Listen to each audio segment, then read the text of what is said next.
second best, don't miss the chance of a lifetime.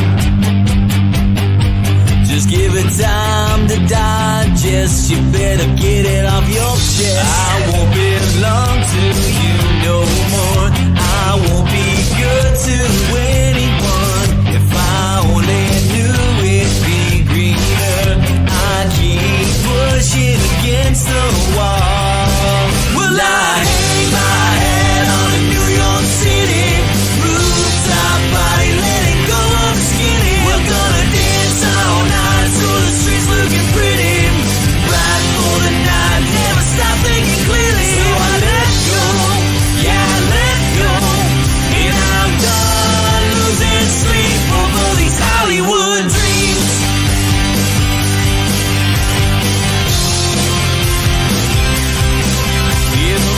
Time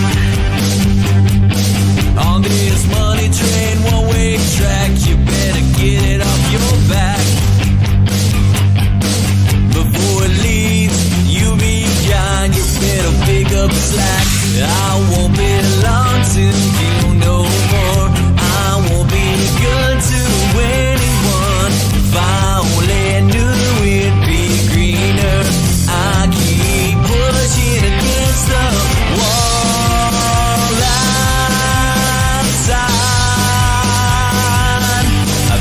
Take a walk outside.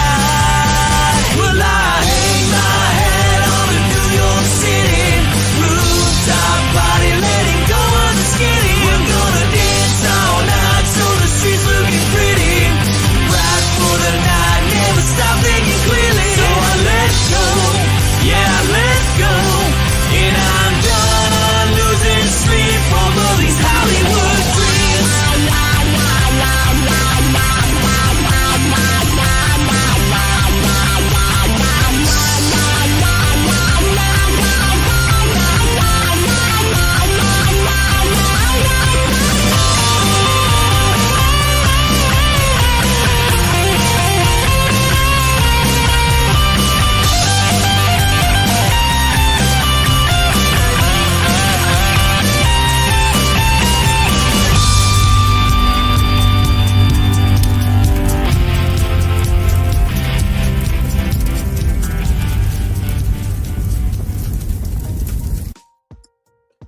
Happy Saturday, people. It's been a minute since I used that intro. I was looking at my old intros that I have saved on my dashboard here, and I saw that one. I was like, hey, I like that one. I hadn't used that one in a minute. Forgot about it. But happy Saturday. Tonight, guys, it's going to be a little bit different. We're going to talk to the Meat Stick. We're gonna bring Meat Stick and his buddy Frank up. And we're going to talk about those gorgeous smoke slinger BBQ pits that they've been slinging here recently. I'd like to know more about them, and possibly you guys too. We're going to take a look at these, and I've got the perfect spot right out here where I can have one of those sitting right back here, or two. We'll see. I don't know. We'll see. We'll talk about turnaround time. We'll talk about, I know they're being made here in Texas, I believe.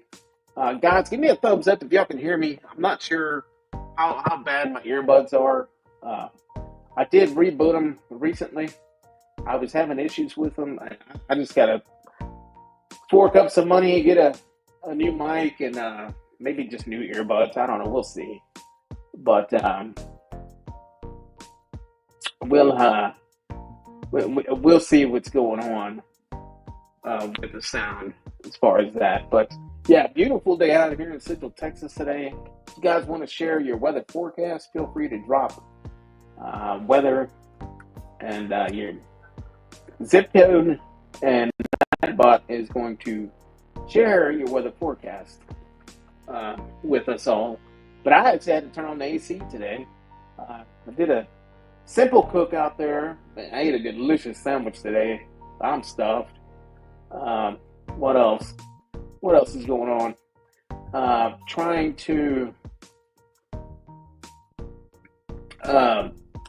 stay ahead on the video content. I changed up a few things recently. Just playing around with the different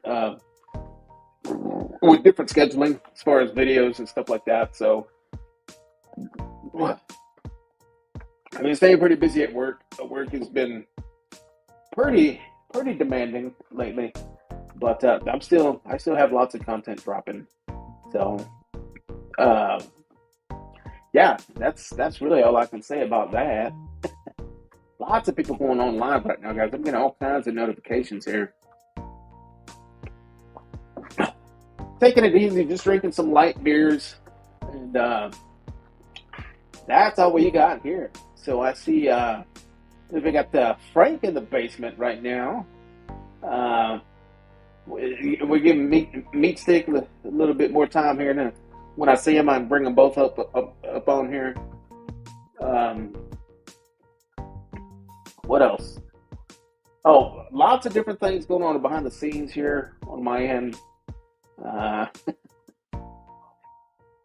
We'll probably get to that kind of stuff. But I do have some people out on a hunt currently, and I hope that they bring me a couple of hogs tomorrow afternoon sometime. We'll see. So that's gonna be a pretty good, exciting cook. I've got the cooker just for that, so that'll be a pretty good time. I'll make sure none of that stuff goes to waste. Quite a bit of proteins out there, guys. But let's see here. Let me come down here.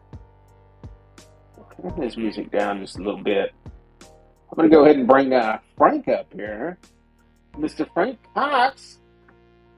I'm going to talk about these beautiful smoked slinger pits, man. Let's welcome Hey, Mr. what's Frank up, Cox. man? How you doing? Hey, man, I'm doing pretty good. How about you? Great. I am in the basement. I'm in my basement. Yeah. Oh, nice. So, yeah, man, I'd like to know a little bit more about these pits, man, that you guys are slinging, these little smoke slingers here. Beautiful looking Sure. pits, man. What kind of Yeah, turnaround thank time are we you. looking at? And how did you guys end up hooking up and getting together and doing all this? Sure, man. Yeah, so the Smoke Slinger brand pits is our buddy Dustin McCormack out of Kaufman, Texas. That's his original brand of pits that he's been building now for a couple of years. And it's a direct heat. We call it a direct heat pit or a direct heat smoker. You can use it a million different ways, which I'm sure we're going to talk about a few of them here on the show tonight. By the way, I did text Dave to see what's shaking. I'm not sure. Oh, okay. Yeah, no. Anyway, I'm sure he's got stuff going on. yeah, but anyway, the Dustin McCormack is the creator of this particular model of pit, and I've built a few in the past, like back in the early days. When I say that, I mean like around 2010, 2012. I manufactured for a short period of time one called a Franken-Cube. This is a different animal. He's put a lot of effort into this cooker with the tuning plates and the way the charcoal baskets are, and just the way the draw and everything happens in that pit.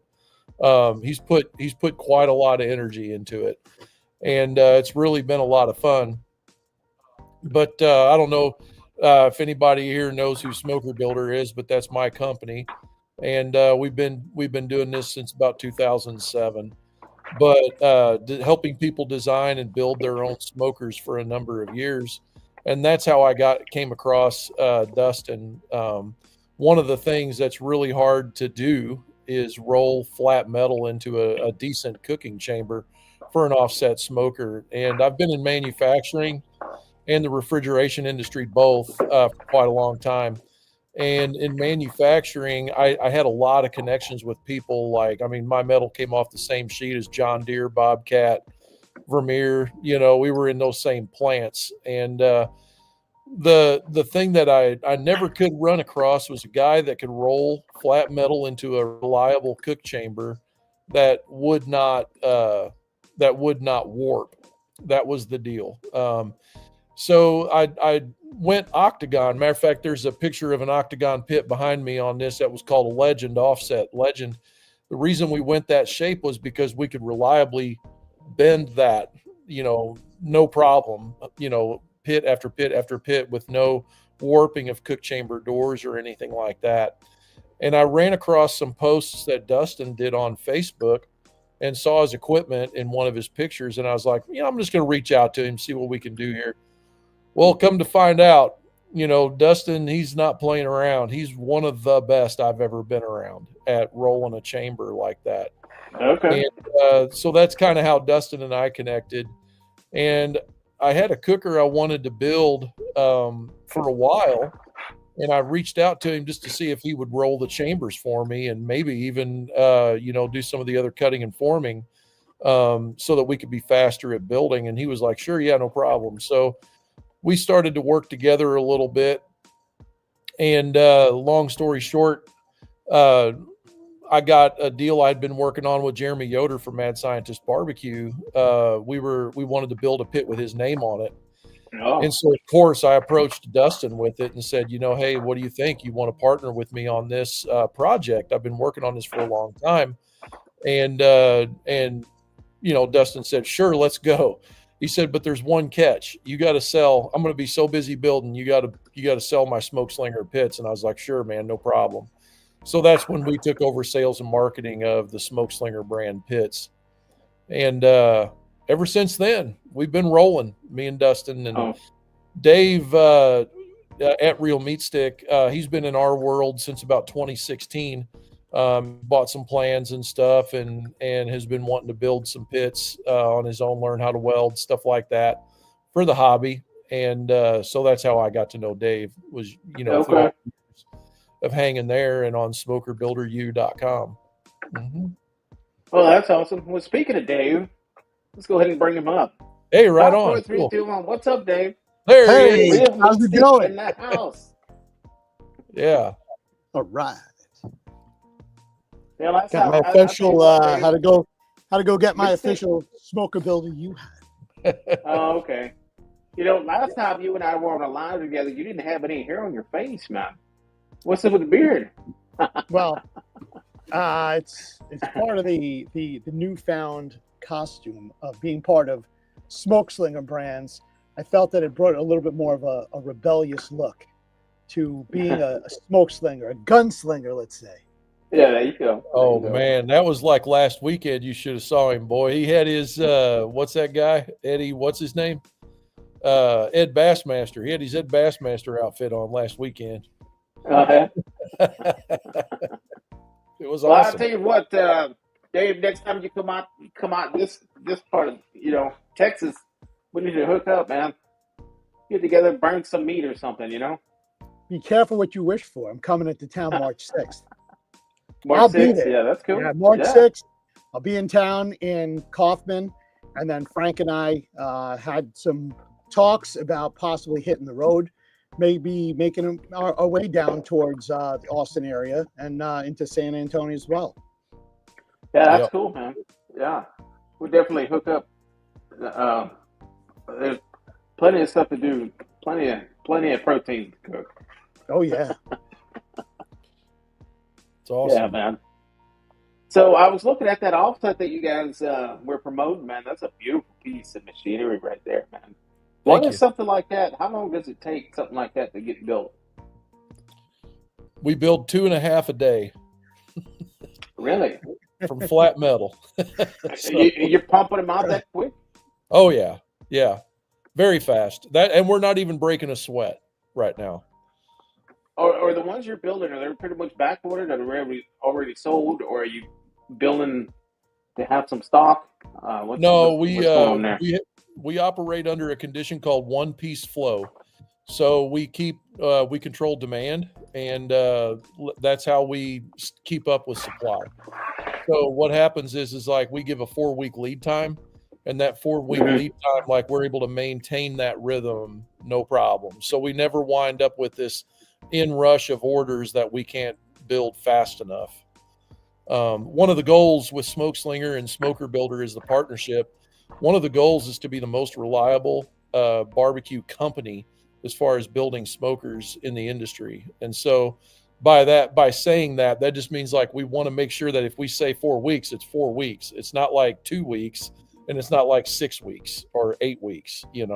Not to say that Murphy won't stick his head up once in a while, but we want to be reliable, and so that's why we're training ourselves to tortoise, not the hare here. So how many, like, as far as your shop, how many people are actually building these things? 3. So it's just 3 guys just putting all this together?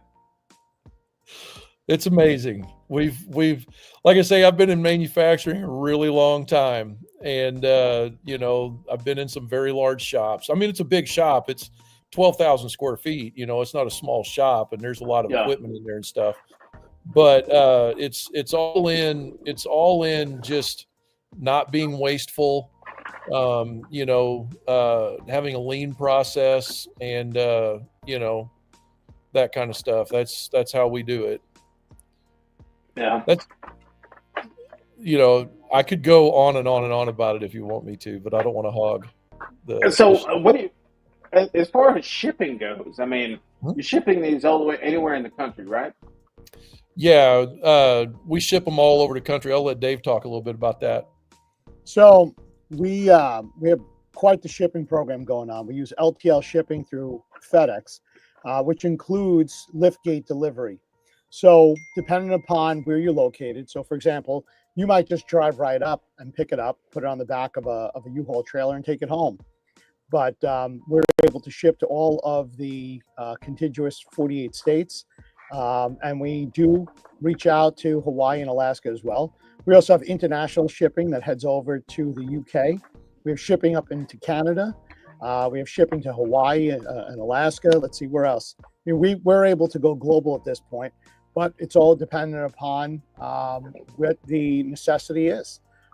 It's interesting when you load up a 40-foot container and you watch that container leave because it's headed to a different country where they want that classic Texas American barbecue.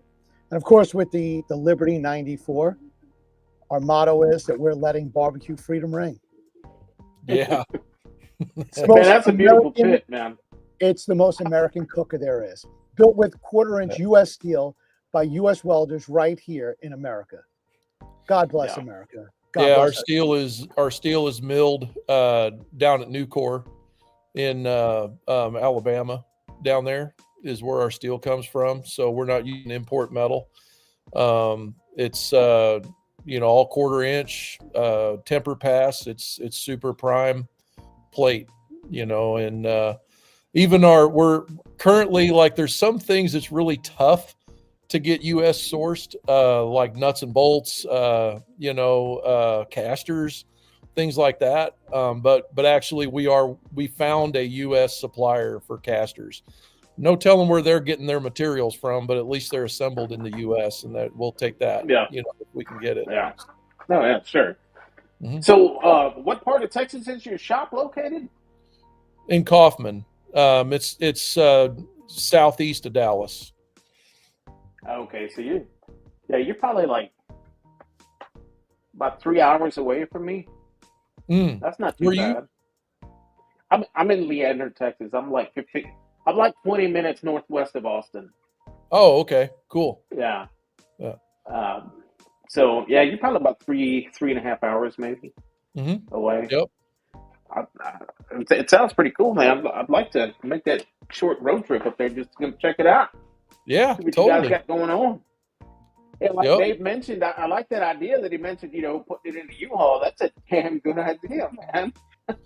Yeah, we have people come from all over the country that come and pick them up too. Our shipping is so ridiculously cheap. I mean, the 94 costs a little bit more than the full size smoke slinger costs, but we're seeing prices, in the 400s, to ship most of the Midwest.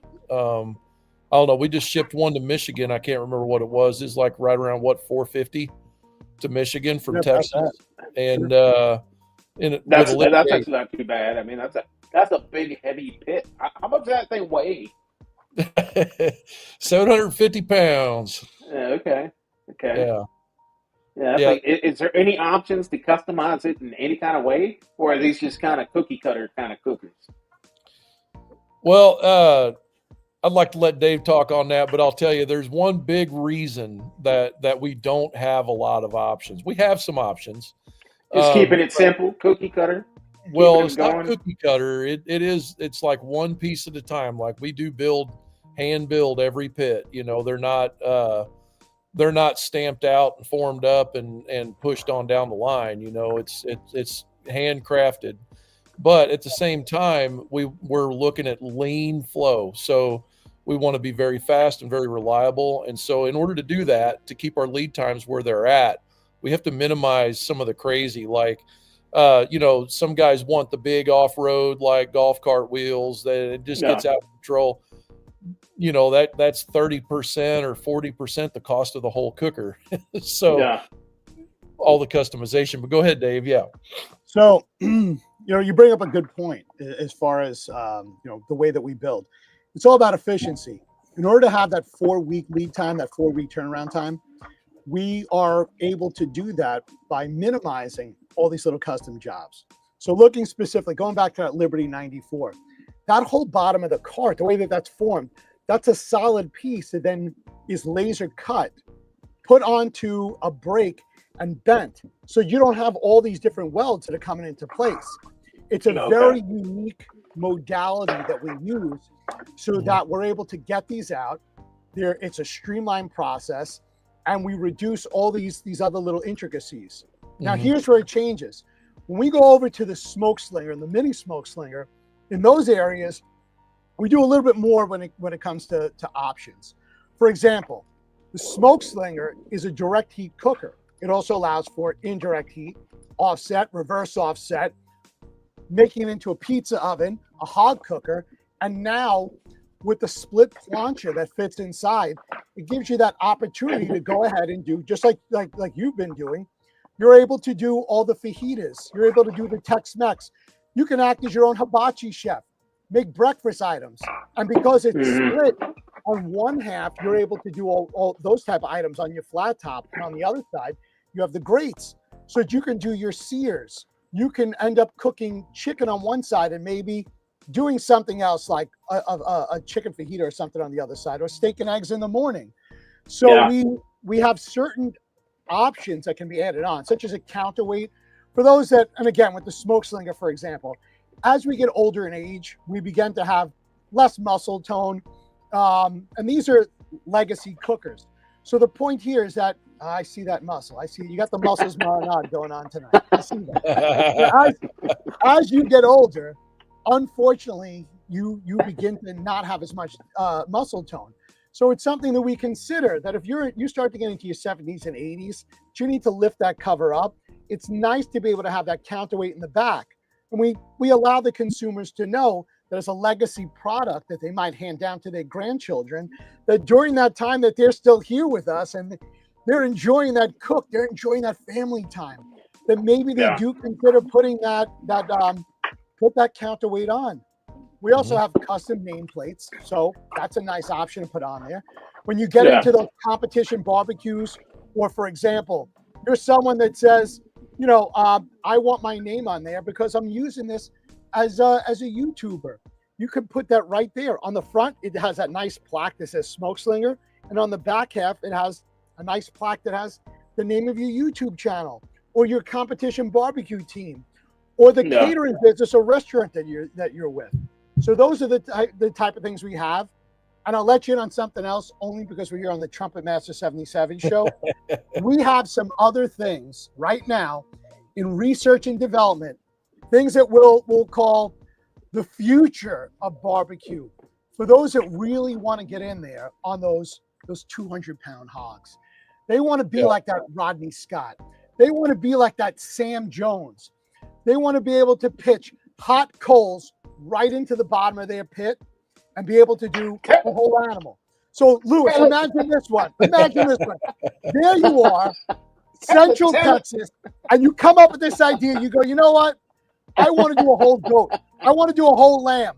It's time to do the whole animal. That's coming, buddy. We're going to be able excited to do about all that and more. Yeah. Speaking of whole animals, I'm probably going to have a couple of small hogs tomorrow afternoon. I'm kind of excited to see what gets delivered to me. I got a hunter out there hunting it down for me right now.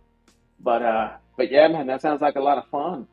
I've got that BFG out there that can do them both if I wanted to put them both on there. But I'm really liking this offset. This offset that you guys are doing. That's a beautiful piece of machinery right there, man. I've got the So- perfect spot for it right there, like right outside this window right here. Awesome. Yeah, you should check out the biscuit test.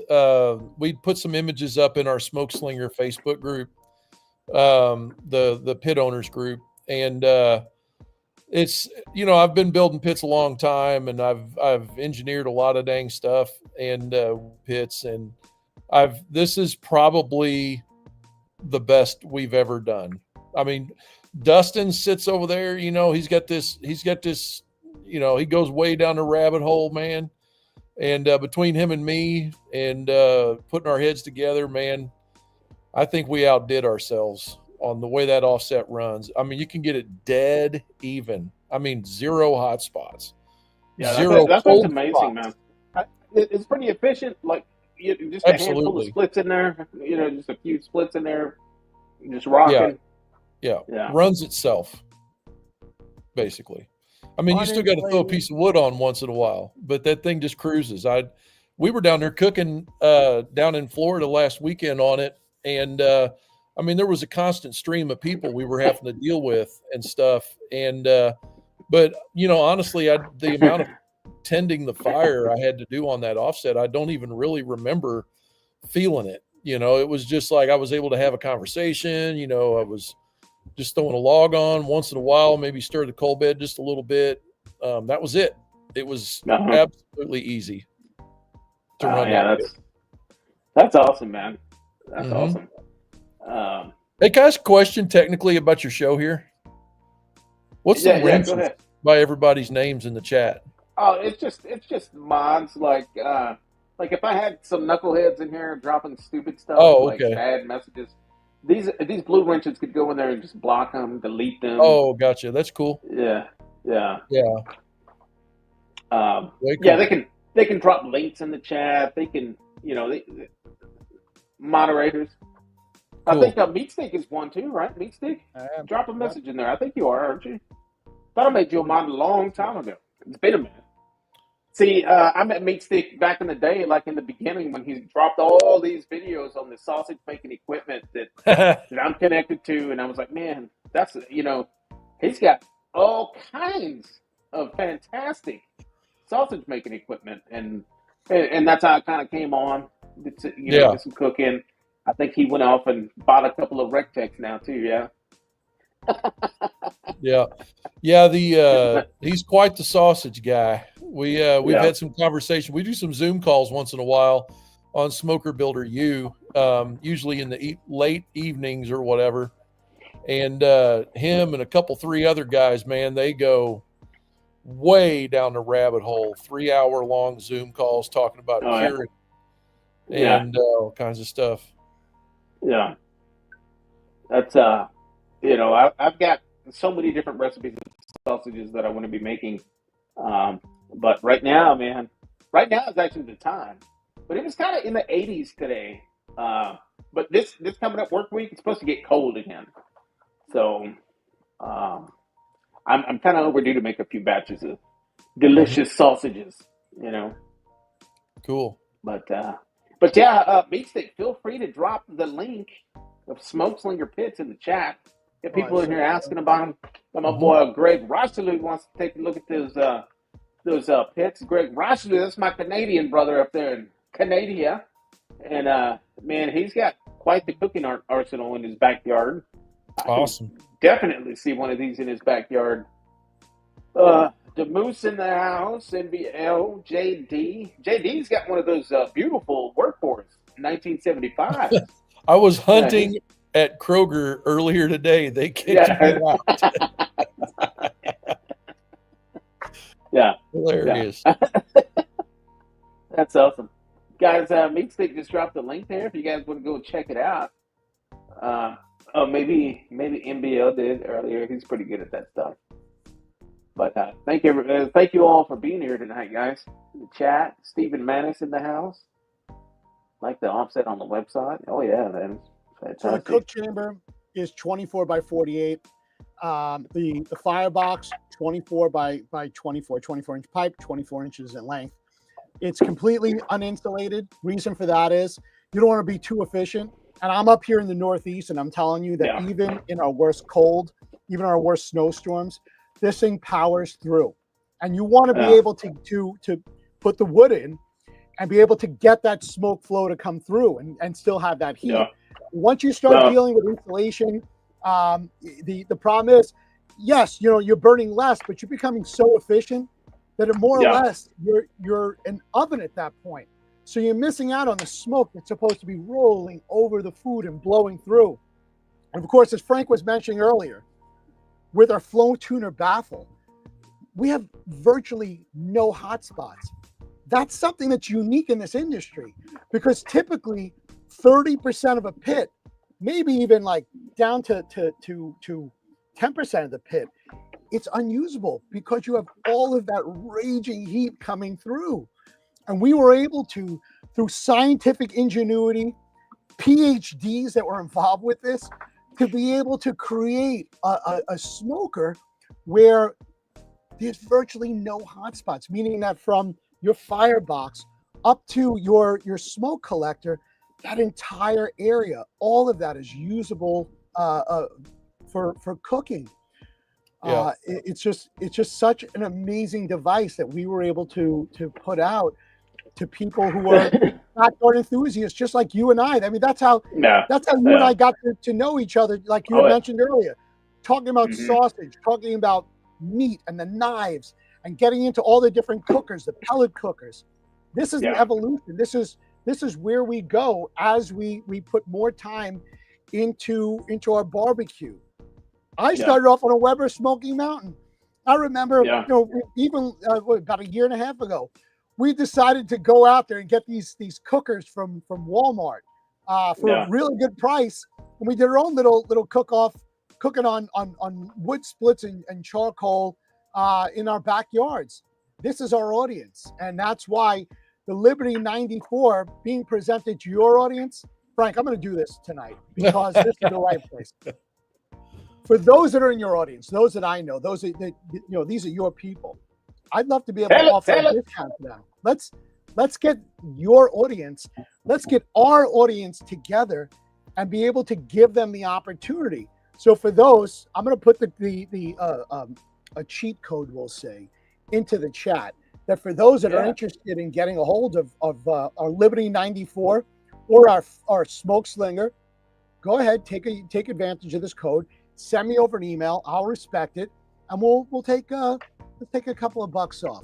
Let's make this a little bit more affordable for those backyard enthusiasts like you and I who want delicious barbecue. Yeah, man. Let's roll. That's awesome, man. That sounds like a plan. Discount code coming up. Yeah. The interesting thing, about JD here, what he said is using his cooker in the snowstorm last weekend, no problem, an uninsulated firebox. Yeah. It was April of last year. I was in Texas at Al Fragoni's house. It is a little studio house there at a live fire class that he was doing. Oh, that's so cool. I've never really been around. I've been around Al when he was cooking, but I never was taught by Al until that moment. And being a refrigeration guy, we understand the difference between latent and sensible heat, and radiant, conductive, convective, all that. And but I never really put two and two together until that class. And when we design these offsets, we're designing everything around airflow and whether or not we want even temperatures. And what happened was I was sitting there talking to Al, asking him, I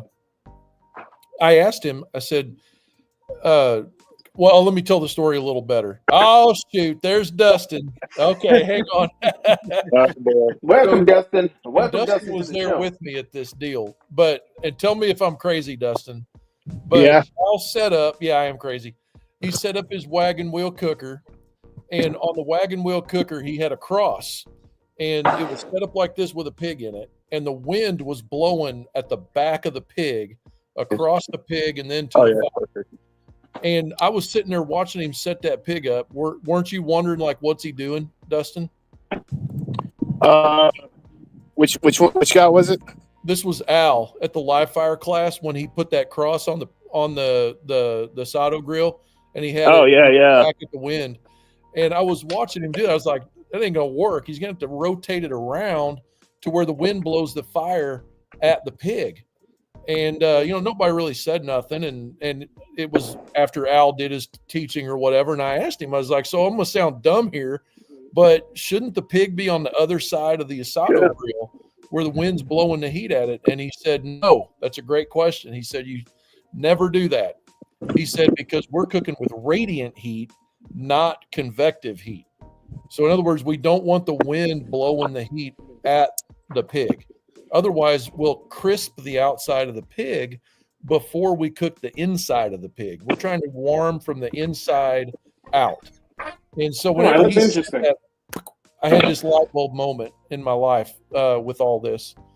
Because on an offset smoker, the enemy of our even cooking in the pit is radiant heat. Like, we want to get rid of as much radiant heat as we possibly can so that we're only cooking with gentle barbecue weather, just like good airflow. And that airflow needs to hit the top of the brisket to get that good Texas style brisket. So that's why I never insulate an offset smoker anymore. No insulation anywhere.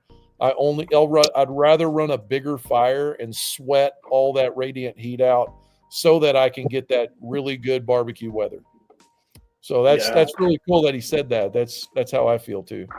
Well, that being in Texas, there's no need to have insulated anything, Mm-hmm. Did you guys see the new fully insulated pit that came out? I did. The G3. What in the world are they thinking? That is not going to work like they think it is. What's wrong with that? What's wrong with that design? You won't be able to put any wood in it and burn it. It'll be running 400 or 500 degrees. It's you have to run it on charcoal and wood chunks. Oh, okay. Yeah, that's crazy the way that would work. Not being able to put splits in there. I'll look at it like this. If some of your flavors from wood, let's say it's your salt and pepper, and you need 20 sticks of wood to get your flavor, but you only use 3. Well, now you ain't get enough salt and pepper on your wood, so to speak. Yeah. So you just get too efficient. Yeah. Too efficient, too clean, not enough air, because the airflow is what's giving us the texture. And or you have the render. Have a rotisserie smoker flavor. Yeah. Yeah, rotisserie. Yeah. What are you doing there, Dustin? Huh? What are you doing? Well, I don't think I can put what do we got there? What is that?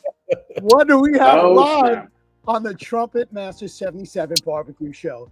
Is that it? It's the smoke slinger, the full size 24x48. Can I put the camera on this? Yeah. How? I don't know. I see an option to stop the camera, but I don't see one to. Oh, you can't. Well, let me do my best. Oh, there he goes. He gone. I know. No, there he is. So you can see, I don't know, it's about 350 at the moment. We got some charcoal and wood. And my goal is to get this up to about 600. I got my trusty neighbor Chris over here chopping some wood, but this stuff is not friendly. It's got a lot of knots in it, and it wants to not split very well at all. That's hilarious. Man, just hold in the fire. It'll burn. It'll burn for a while. But what I did in this is we got the grates. We got the plates. We've got the plates in this. Tuning plates. Bring you up right here. But I've got them gapped at the ends and a gap in the center and a solid in the middle to help block some of that radiant heat. But there's still a ton of radiant heat from those plates. What So are I you think cooking in it, man? What are you cooking in it tonight? pizza. Oh, Yeah. 600. damn. That's one hell of a chore, chopping wood and all kinds of shit just for some pizza. Yeah. But it's going to be delicious. Yeah, wood fired. Yeah. Yeah. Great work ain't cheap and cheap work ain't great. So ain't that right? That's a beautiful sure. cooker. Love it. Chris was like a woodchuck over here chucking wood. If That you're would familiar suck. with Snow Yeah. barbecue, for example, At least this that is is your burn. traditional. Next is That's your traditional Texas pit barbecue, like Snow's, like I say this is wrong all the time. Crunzer's Market. I'm saying it wrong. I Cruise. know I am. Cruiser's Who? Market. Cruise. That is your traditional Crunz. pit Is barbecue. that like guisada? I was about to get to that one. The Carne, Guisada. so the last time I was down there, and I Guisada? Carne Guisada. Yeah. He loves the way I say it. Guisada. I had to hop on What a my great podcast. That's great. That stuff goes great on everything. Yeah. That's awesome. So yeah, once that wood, I just put some wood in there. Once it starts burning really well, I think we'll be pushing 500 or 600. Hey, Al Oh, Lunacy that's in cool, the man. house. Yeah. Al's in the chat. Excuse me. So here's that's well, where'd you go?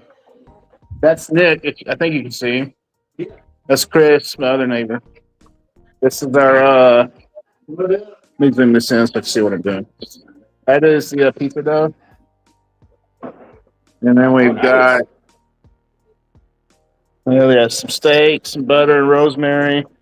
Oh, nice, man. We're gonna do those steaks in there too, around 600 degrees. I'll melt the butter in the cooker and then baste it with the Rosemary brush. yeah. Cool. Oh, man, that's going to be delicious steak right there, buddy. Been a minute since I did a steak. You got me hungry now. Might have to get the full-size smoke slinger just for my steak cooker. Yeah, you need a smoke slinger because that'll improve your lock like 20% at least. So, thanks. That's awesome. You guys are witnessing real life at the moment. Yeah. I just filled my drink. So yeah, we're getting everything together. So it'll probably be about 30 minutes. If you guys are still on. Hey, so what kind of wood are you feeding that thing right now, man? Justin? I've got charcoal in the basket, and then I put some thin post-oak split. Post oak. Yeah, post-oak. So we'll use that to help bring the heat up, and also add that wood flavor to it. Mm-hmm. So this is a prototype that we canned. Our coal burner. We'll have a different model later on, but this was a prototype that we decided not to do. Uh-oh. We're looking at some behind-the-scenes stuff right here. Yeah. Yeah, I just literally walked outside to myself. There's no wind. It's hot. It's muggy. I got my jeans on. I'm sweating. Walk inside, put my shorts on. Walk back outside. My friend shows up wearing a hoodie, and it's like 30 degrees cooler. That quick. Yeah. So we fired the heater up outside. Yeah, it's The supposed to be radiant colder heat off this of that week. thing, dude. It can be like 30 degrees out here, and like 6 people can stand around this and stay warm just from the radiant heat when we get it really cranked up. Yeah. That's a beautiful cooker. A beautiful cooker. It's cool, man. Anybody jumping in the chat? We've got El Presidente de Smoke Slingers in the house, Mr. Justin himself. El Presidente. Oh, it does say Presidente. That is my title.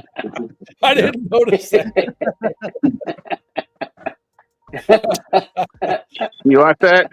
Yeah, I do actually. That's pretty funny, man. It was that or Rusty Shackelford. Yeah. Usually we get quotes I get- submitted. It's Rusty Shackelford. He's looking for a quote, so we quote him everything he makes. We got the BBQ rock stars in the house, guys. He's up in Dallas. He's your neighbor. He's up in Dallas, man. I need to come up there.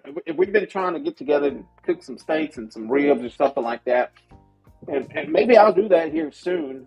And then we can take a day trip just to go come hang out in the shop with you guys, drink some whiskey, maybe some cold beers, maybe even cook some steaks while we're there too. Sounds I like awesome. one of them smoked slingers. What do you think, I would- BBQ Rockstar? Yeah. I will never turn down steaks. Yeah. I'm What down. is it, Dave? March. Oh, you know what? I still have to tell Dave what we talked about, Dustin. But Oh yeah. on that weekend, the 8th, I think. Yeah. We were planning a big get together down there again. Okay. So you guys, we'll make sure to reach out. You guys know. It'd be awesome. Yep. Did Nick Yeah. Grab your cohort of the real BBQ romance. Bring him into town. Yeah. My brother Sean, my brother Sean. Bring him in. Oh, I missed his live last night, man. I couldn't jump on last night. He had a live and giveaway last night. Cool. I'm gonna holler at it. Maybe we'll stream something tonight. We'll see. But yeah, man, that sounds like a lot of fun going up there hanging out in Dallas for the weekend or something, If you're hanging out with Brother John, BBQ Rockstar, we show up with some guitars and just thrash it out, while we're Let's cooking do that. steak, Oh, That yeah. sounds awesome. Yeah. Yeah. It sounds like a damn good time. I got some tricked out stuff that I'm putting in the suitcase that I'm bringing down there that we've talked about cooking previously. So this is going to be the weekend where instead of having clothing in a suitcase, I have a carry-on that's full of meat. There you go. You'll walk through that thing and say, what is that? Oh, it's just sausage. Hey, It's not lunch. It's just sausages. I think Here's I'm the bringing thing. that. When you check your bag, what they want to know is it 50 pounds. But when you manhandle that thing into the top and you're just jamming it in, doesn't make a difference on the weight. If it fits, it fits. Excuse me, Mr. Dave. What do you have in that luggage? Oh, it's just a lamb's head. It's no big deal. I'll be I bringing gotta that. cook it. No, give it back. I gotta cook it on my smoke slinger. I'll be bringing that Vacío down. Oh yes. You ever have a vacío? Vacío. Louis, you familiar with what vacío is? Yes, I had it. I had it over at. What do you call it? The Dogfathers. The Dogfathers BBQ. We had that get down. He has that get down like once a year. And this past one, he had a big ass vacío. I did a TikTok. Are you guys on TikTok? Yeah. I've got a TikTok on there, and that big ass vacío that he did. It basically looks like a fucking brisket. Is what it looks like. I thought that's what he was grilling when we first got there. It was an open fire cooker, right? Well, it was one of those. One of those open fire grills. It had the bracero over here on this side. Oh, tagwood. No, it's kind of like that, but the cheaper version. But it's got the grates. They're shaped like this, and it funnels all the grease to the side trays. Is that what am I? Damn, what the hell was that cooker? It was an amazing cooker, but it was an open fire, right? And he was cooking with coal. If it sticks, it'll never. And it was sitting on the grate, and I was like, man, what the hell are you doing cooking that brisket? Are you cooking a brisket? and that's when I first learned what a vacío was, and it was good, man. It was good. It was delicious, actually. Yeah. But I did a TikTok of the hangout that we did. We had a really good time. We had some other content creators that were there. I met Chef Johnny was there. A few other guys. It was a good time, man. There were a bunch of cool people there. But yeah, I did some ribeye steaks, and I cut them up into strips, and I wrapped each strip with bacon, and I cooked them in an LSG and a Lone Star Grill's pellet grill. And then when it got right to the point where they were almost done, I dipped them all in some of that Gabrick BBQ sauce. Yeah. And then put them back on the grill. That was some good eating. And I had a few other people do some other good stuff. It was a good time. Good time. Yeah. Awesome. Yeah. Cool deal. Yeah, Dave and I started our new podcast last night, the Barbecue Nerds. Oh, that's cool. Yeah. I got who's going live on it so I can get like notifications and stuff. Hey, can you guys see that thermometer? Yep. Yeah, we can see it. Hang on. What's it reading? Oh, damn. Yeah, you just about got it pegged out, man. Yep. Awesome. Well, one of them was. I think it's time for pizza to be put in there. Ooh, that's hot. What'd you say? That's that pizza temperature right there. I'm sorry, did you guys ask me a question? Yeah, you gonna put the pizza on? They're getting it ready. It may be a few. Oh. So it was the guy that was bringing the dough is super ADD, so he was late. Not me, the other guy. You guys made dough, or did you guys go buy some at the pizza joint? No, we made it. Oh, we made it.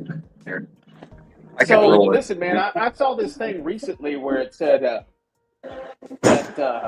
it's this big TikTok pizza guy, New Yorker pizza guy. He's like, you ever go to a pizza joint and the sign out front says fresh dough made daily? Dough made daily, fresh dough made daily. He said, stay away from those pizza joints because the big problem is they make that dough and they build pizzas the same day with it. He said, you're supposed to age it. You're supposed to age it like, 24, 48 hours before you start building pizzas out of it, because what happens is you got to let that,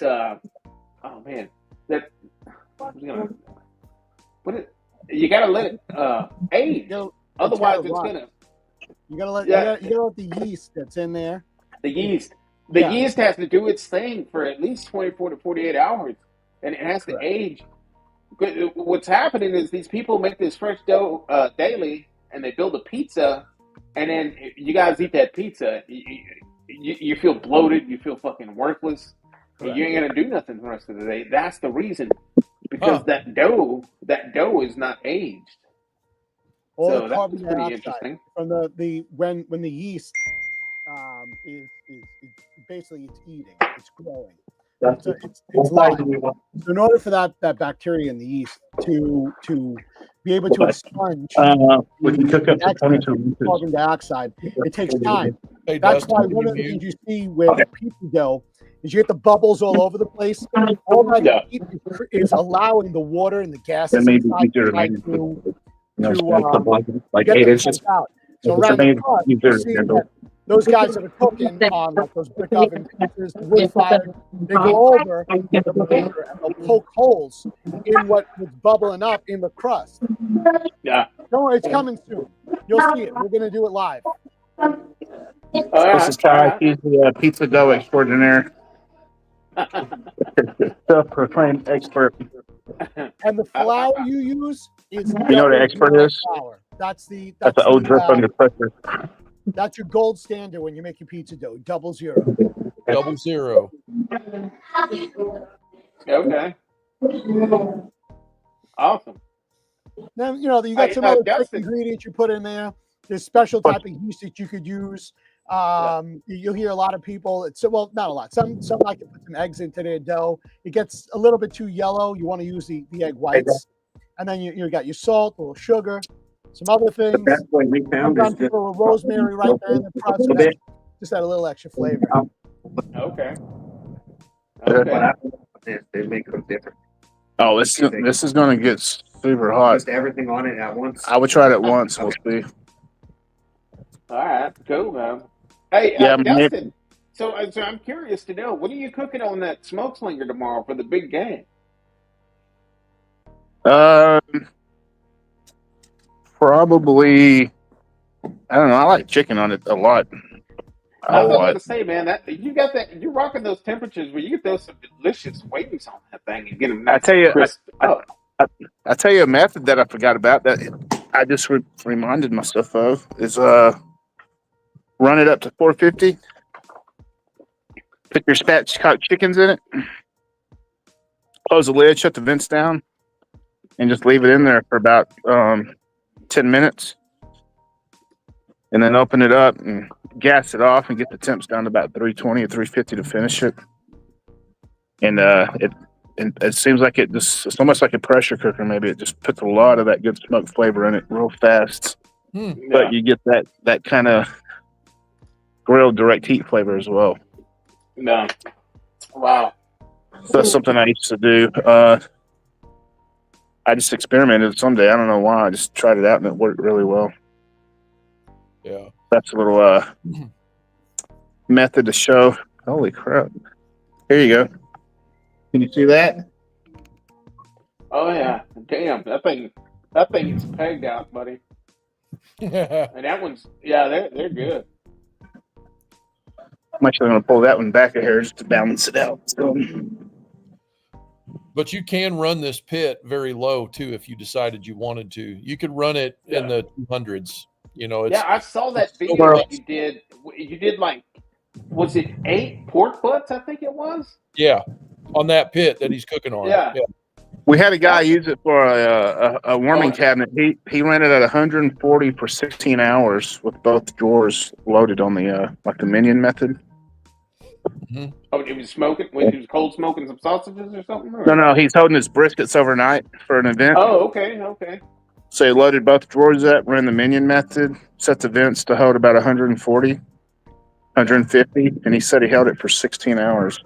So, were the briskets wrapped or were they wide open? Yeah, they were wrapped. They were done. Okay. He was just holding them over to keep them warm for safety reasons. Yeah. So yeah, you can run 150 or you can run 600 in it. Mm-hmm.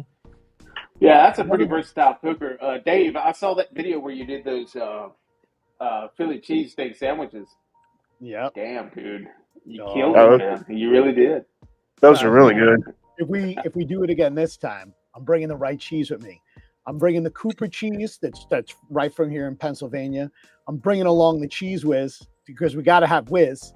And I'm also going to bring along rib steak that we will slice thinly, or I'll slice it here and then just bag it up and take it down there so we can do the cheesesteaks. Dave, do you guys have an H Mart in your neck of the woods? Any of you guys familiar with H Mart? Mm-mm. That's They have those. The H Mart is a Korean supermarket. I have one. Yeah. They have those ribeye, roast, sliced up so freaking thin. Oh in yeah, the package. It's all sliced up, super thin. that's for making shabu shabu. You Uh-oh. have the hot boiling pot of soup. You dip your meat in, and it cooks instantly. Check it out. Is that right? Like that. When I saw that, the first thing I thought was Philly cheesesteak. I'm like, damn, I'm gonna throw those on my flat top You and gotta just pick at least one cook of them them up off. and chop them up at the same time. Korean kimchi cheesesteak. Ready? When they're that big. Watch your eyes. Damn. You're good. So what's the whole damn deal about these Philly cheesesteaks? Is it all about the cheese? Is it all about the cheese? I think it's really about the steak and the preparation. But when you get down to the cheese, We had to. Let me get another spatula. Hey, Dustin, What happened was we had to start making them smaller because it was You hard gotta to get know off. exactly what you want. So either you say with or without. With means that you're getting it with the cheese whiz, onions, peppers, you're doing it up. And we also like to put our vinegar peppers right there on the top. You really get that kick going. I think this might work better. Just put a little bit of flour on it. When you put it on there, it'll flat out. Oh, he's making Sorry, fancy pizzas. He can't just make a regular cheese pizza. He's got to get fancy. He's putting arugula on it and everything else. I think I got to put a little bit more. We got a wood one in here. So here's the thing. Here's the whole thing about the whole Philly cheesesteak. I always heard it was all about the cheese whiz. Now, this cheese whiz, is this just straight off grocery store bottle freaking cheese whiz? Is that what we're talking about? It comes in a jar. and it says Cheese Whiz. Now, when I was just down there a month ago, and we were doing these cheesesteaks, we were going through the local Walmart, and I got very close to buying a can of nacho cheese. As we were getting up to the self-pay register, I put it down. I said, I can't do this. I cannot put nacho cheese on this. Although it has the same type of look, I can't do this. So we forego that idea, and instead we went with the next best thing. We went with provolone. But for this trip, I'll be taking, because I don't know if Cooper cheese is available there, I'll be taking like at least a pound, 2 pounds of Cooper cheese with me. So we can recreate some things, even come up with some new recipes that are great to add together. There's a wood one in there. It's on put some flour in. Oh, one more thing. Earlier you referenced that 8 pork butts were on there. Frank did 8. Yeah.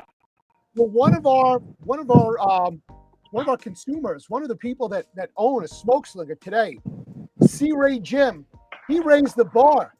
He did 10 pork butts today. Yeah, all on one level. Have any of you guys cooked brisket on the smoke slinger yet? Y'all cooked brisket on it before? Yeah. Yes. Yeah, I cooked a brisket the other day and tried a new method out, and it came out tasting just like it came out from an offset. Dave, now you were talking about the cheese. You said something about Cooper cheese. Cooper, yeah, it's like it's similar. It's in the family of an American cheese, but the brand is Cooper versus like a Land O'Lakes. Another one. Yeah. So you're saying you might melt that. It's American. It's American cheese, but it's a Cooper brand. No, it's called. The name of the brand is called Cooper. A little bit longer. I wanted to test it first. But it's a Cooper brand American cheese. Correct. Sorry about the new one. Oh no, you're fine. We just simply call it Cooper cheese in this area. Okay. And as far as the cheese whiz that you use, it's straight up cheese whiz, right? Straight up, right out of the jar, cheese whiz. Available at a dollar store, available at Walmart, available. Okay, yeah, I've seen it. Yeah. I've seen it. Ready? So here's the deal. I was watching this guy on TikTok making these really famous cheesesteaks. And one of the things, they had this big old, so they had the flat top, and they were cooking all this ribeye, right? Real thin ribeye. I mean, that thing was just filled with it. And he's just flipping it, cutting it up, and he's got this big old bucket. He's probably got about a gallon sitting on that cooktop. And it was keeping the cheese whiz maybe 5 minutes, man. Right? And so he had one of those wooden paint mixers. You know, like if you go to Lowe's or Home Depot, those sticks that you mix the cheese, the paint with. Yeah. He had one of those sitting in that bucket of cheese with. Oh, yeah. And so, like, when he was grabbing the buns, he was dipping it like this one time and then just slapping it on the bread and dropping it back in there and then putting the meat and putting the cheese and the onions and the peppers. I mean, it just looked fantastic, man.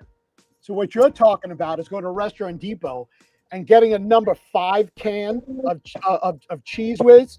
And then, you're right, you can use the wooden paint mixer that you get at Lowe's or Home Depot, or for those that if you're doing this consistently, it's the same type of like spatula for those that are doing cakes when they're putting all the frosting around the outside. That it stays there in the bucket. Cheese is always hot, and you slather it right there onto the bun, or you drizzle it right over the top. Oh no. Let me see. If you're doing cheese dogs, that's exactly the cheese that's going across the top of the cheese dog. This sounds delicious, man. I'm getting hungry. So Rockstar right now, he's rocking out. This after. Some H-E-B ground brisket, 2 slabs of baby back, 5 pounds of H-E-B chicken wings. So maybe 2 different types of sausages going over. Peckin' post oak sticks. Talk about that peckin', baby. That peckin' wins. That's fine. I think 5 minutes is fine. We had the opportunity. No, what happened was I picked it up and it was my fault. An entire rack of post oak. Right next to that, an entire rack. About 4 minutes. Okay. So set a timer at 4 minutes.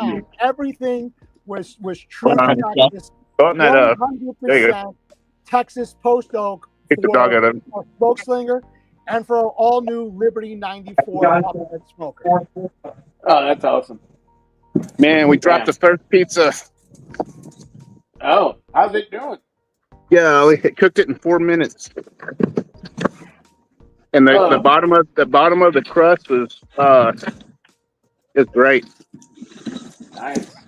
So we're gonna put another one on. We'll show it to you, but I guess the picker upper was greasy and it slid off. That's the first party foul tonight. It's all good, man. It'll still eat. The cool thing about this is you can burn some wood in it. I've got a question for Mr. Frank Cox. Yeah. So where do you see this in the future? Are you going to start building 250-gallon smokers? Perhaps. Well, honestly, right now we don't have any plans for that. This time we're focusing primarily on these direct heat smokers and the Liberty 94. We're kind of in that stage where we're focused on the backyard side of the industry. Now there is quite a few restaurants that are reaching out about bigger direct heat pits. So of course we're going to do that. It's simple, but when it comes into like the 250 gallons and 500s and thousands and stuff like that, in order to make money doing those, and we have to, first of all, it's a business. They make money. So in order to be profitable and be able to continuously do this, we have to be really fast. But it takes about 3.5 days to build 1,000-gallon pit, not counting the trailer and everything else. So it really slows down production, and that's kind of why we're not really thinking about doing the commercial side for a while. Well, we would call 250s and up commercial side. I don't know, man. I'm just thinking, like you said, 3.5 days to build 1,000-gallon pit. That sounds pretty fast. That sounds pretty fast to me, man. That is fast. That's screaming fast. But the deal is that even at that, we have to do we just can't build enough of them fast enough. Is the deal, and still have the room to build what we're already doing. The thing is that there's 24 million some people in Dallas area right now. There's about 10 million in DFW. Something like that. Whatever it is, it's a lot of people. And so the demand that's out there for the class of pits that we're already building, we just need to stay focused for a while and build as many as we can and just kind of get really good at what we're doing, I think. Not that we won't do it, but not for a while anyway. We really like this groove we're in. Yeah, that's good, man. You should stick with it, damn it. That sounds pretty badass. I've been waiting on something different to come up, man. There's so many different fucking pit builders out there that they're just so well known, and it's just man, it's good to see something different coming up that just banging, beautiful, built right and cheaper. You guys have a really good price on these products. $28.99 on that offset. Yeah, we're easily $1,000 under what everyone else is on this pit, and it's not because it's cheaper built. It's definitely not cheaper built. You look at the welds on this thing, what them boys in Dustin Shop are doing. I mean, the pit is built. But I'm serious, man, because I'm talking I can go to HEB right now. And they sell smokers over here at HEB Plus up the street from here that costs more than your product. You know what I'm saying? Yeah. And I'm just they're not like that. They're not built like that. The new Old Country G3 is built out of thinner material, and it's $29.99. Yeah, that's like $3,000 pit. Yeah. So what I was going to say is that in 2011, I met Victor from Pitmaker, Victor Howard, and got to hang out with him quite a lot. And he got a kick that, his company was called Pitmaker and mine's called Smoker Builder, and it was just we hit it off, And I was talking to Victor at the Royal and just asked him, I was like, do you think there's a limit on like competitively on how many pits we could actually build? Like how many customers are there? do you think we're going to hit that lid? And he laughed and he looked at me and he said, Frank, let me tell you, no one can build enough smokers. Like, you're just never going to hit it. There's just so much demand that is unmet. You're just never going to hit it. And so I went ahead and I just, because I was really worried about publishing plans for people to build smokers, because I was afraid that, you know, if I put these plans out there, I'm going to hurt my buddies and they're not going to have enough business. And, you know, I just had all this in my mind. Baloney. That was not the case. As a matter of fact, you know, some of the best pit builders in the industry, they're a year, 2 years out. And it's not because they're bad at this. It's because that there's just no limit on, there's not enough supply for the amount of demand that's there, even with everybody that's building pits. And so that's why we're kind of staying in our lane right now. Just to prove that, I guess. You think, Dave? I think that's pretty freaking awesome. Just to Let prove me get a refill that. right here. You guys Yeah, continue without me. I'll be right back. All right, here goes attempt number 2. Here we go. Having trouble with the pizza sliding off. Got to put some corn flour on that paddle. Always. You did. Every you time did? You do that, We especially did. if you have a wooden peel. You put the cornmeal at the bottom so that it slides off the wooden peel. Then you use the metal peel to get it off or to spin it around. It's a cornmeal. Was it flour or cornmeal? Cornmeal. Cornmeal goes on, and you want to use a wooden board when you do that, so it slides off. I don't think I have any cornmeal.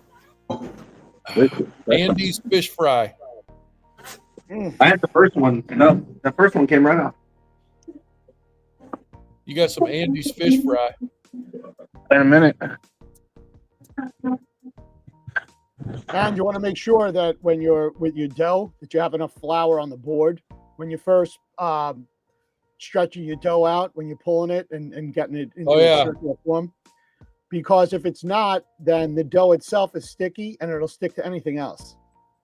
Yeah, parchment paper also works, JD says. It does. Correct. So I'm looking forward to what you guys are talking about now. New that weekend, March 7th, 8th and 9th. I'm coming in on Thursday. Yep. Uh-oh, Dustin froze. Oh boy. Oh, there he is. He's back. I'll be back in just a minute. I got to handle something real quick. Sure. But we'll be back in just a few. Yep. Well, I ain't going nowhere. I guess I had my times a little bit off. I thought that it was going to be 6:30, so I was getting set for that. Oh, gotcha. Yeah. There he is. Yeah. No, I'm here. My bad, guys. I got another brew. But, yeah, the thing is, I said we were thinking about 6:30-ish, but yeah, I was done. I had a couple of videos that I edited, and I was here, so I was like, all right, let's go. So we ran a little bit early. But, yeah, man, again, I think you guys are really promoting and building these beautiful pits, man. I'm on board. Like, I love it. It's new. It's not like something that everybody has. You know what I mean? Yeah. I like the price point. I mean, the price for the weight of it, for how much it weighs and for the turnaround time itself. I mean, that's pretty incredible for something like that, Yeah. Yeah. Right now, I think we say 4 to 6 weeks on the offset, but everything else is 4 weeks. Yeah. Yeah. Mm-hmm. That's hilarious. That's crazy. He's got a video that cracked me up, man. JD, drop the link on that review, that Temu review video that you dropped, man. You got to share it, man. Drop the link on that Temu haul review video that you did. Freaking laughing my ass off on that video, man. Good shit. But yeah, man. So you guys are planning to hook back up in March, right? Early March? Yeah, March 8th, I think, is the day. It'd be great if you can come up. We can finally get together. have Yeah. a cold one together and discuss so many other, opportunities that are easier to talk about face to face. Yeah, that and do a lot of filming, a lot of cooking, a Right. lot of good eating. Be a good time. Be a damn good time. Go for it, JD. Drive it. I tell, he had, I don't know if he tossed that stainless steel cutting board that he got, uh, and he couldn't remove that plastic shit off of both sides. And so he was gonna throw it away. I told him, "Oh, dude, hang on to it, man. Use it as a flat top cooker. Oh boy. Put it on there. And just what do you call it? Uh, um,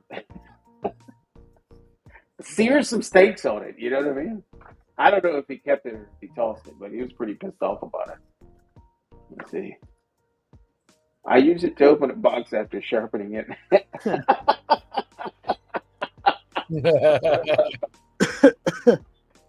No, that video is hilarious, though. It really is. Oh, hey, Al is looking to get on here with us too. Al, Oh drop yeah. the link, he'll jump on. All right, hang Oh, yeah. tight, man. Hang tight. Get him in. I'm gonna grab a quick cold one as well. Give me just a moment. Yeah, go for it, man.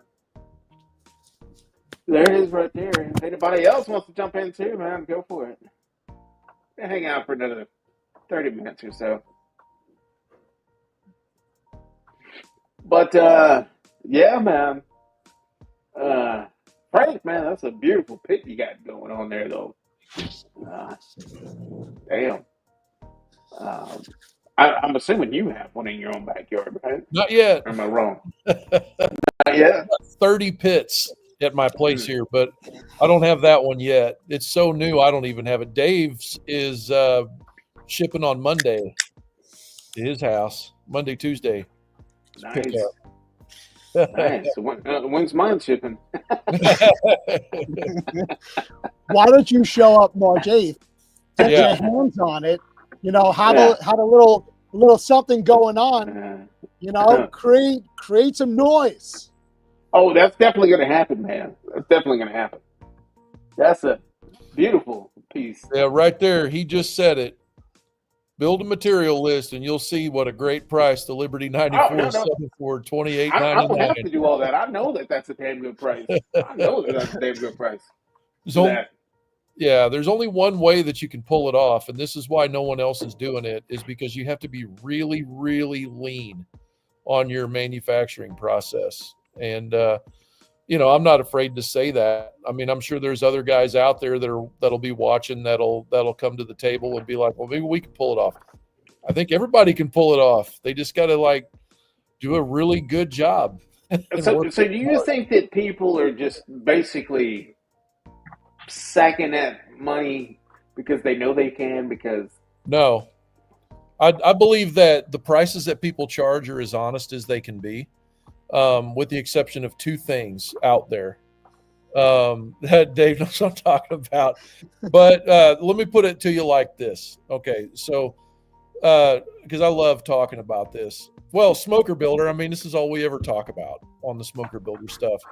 But in manufacturing, when you look at what it takes to build a smoker in a manufacturing scenario, there's really not a lot there.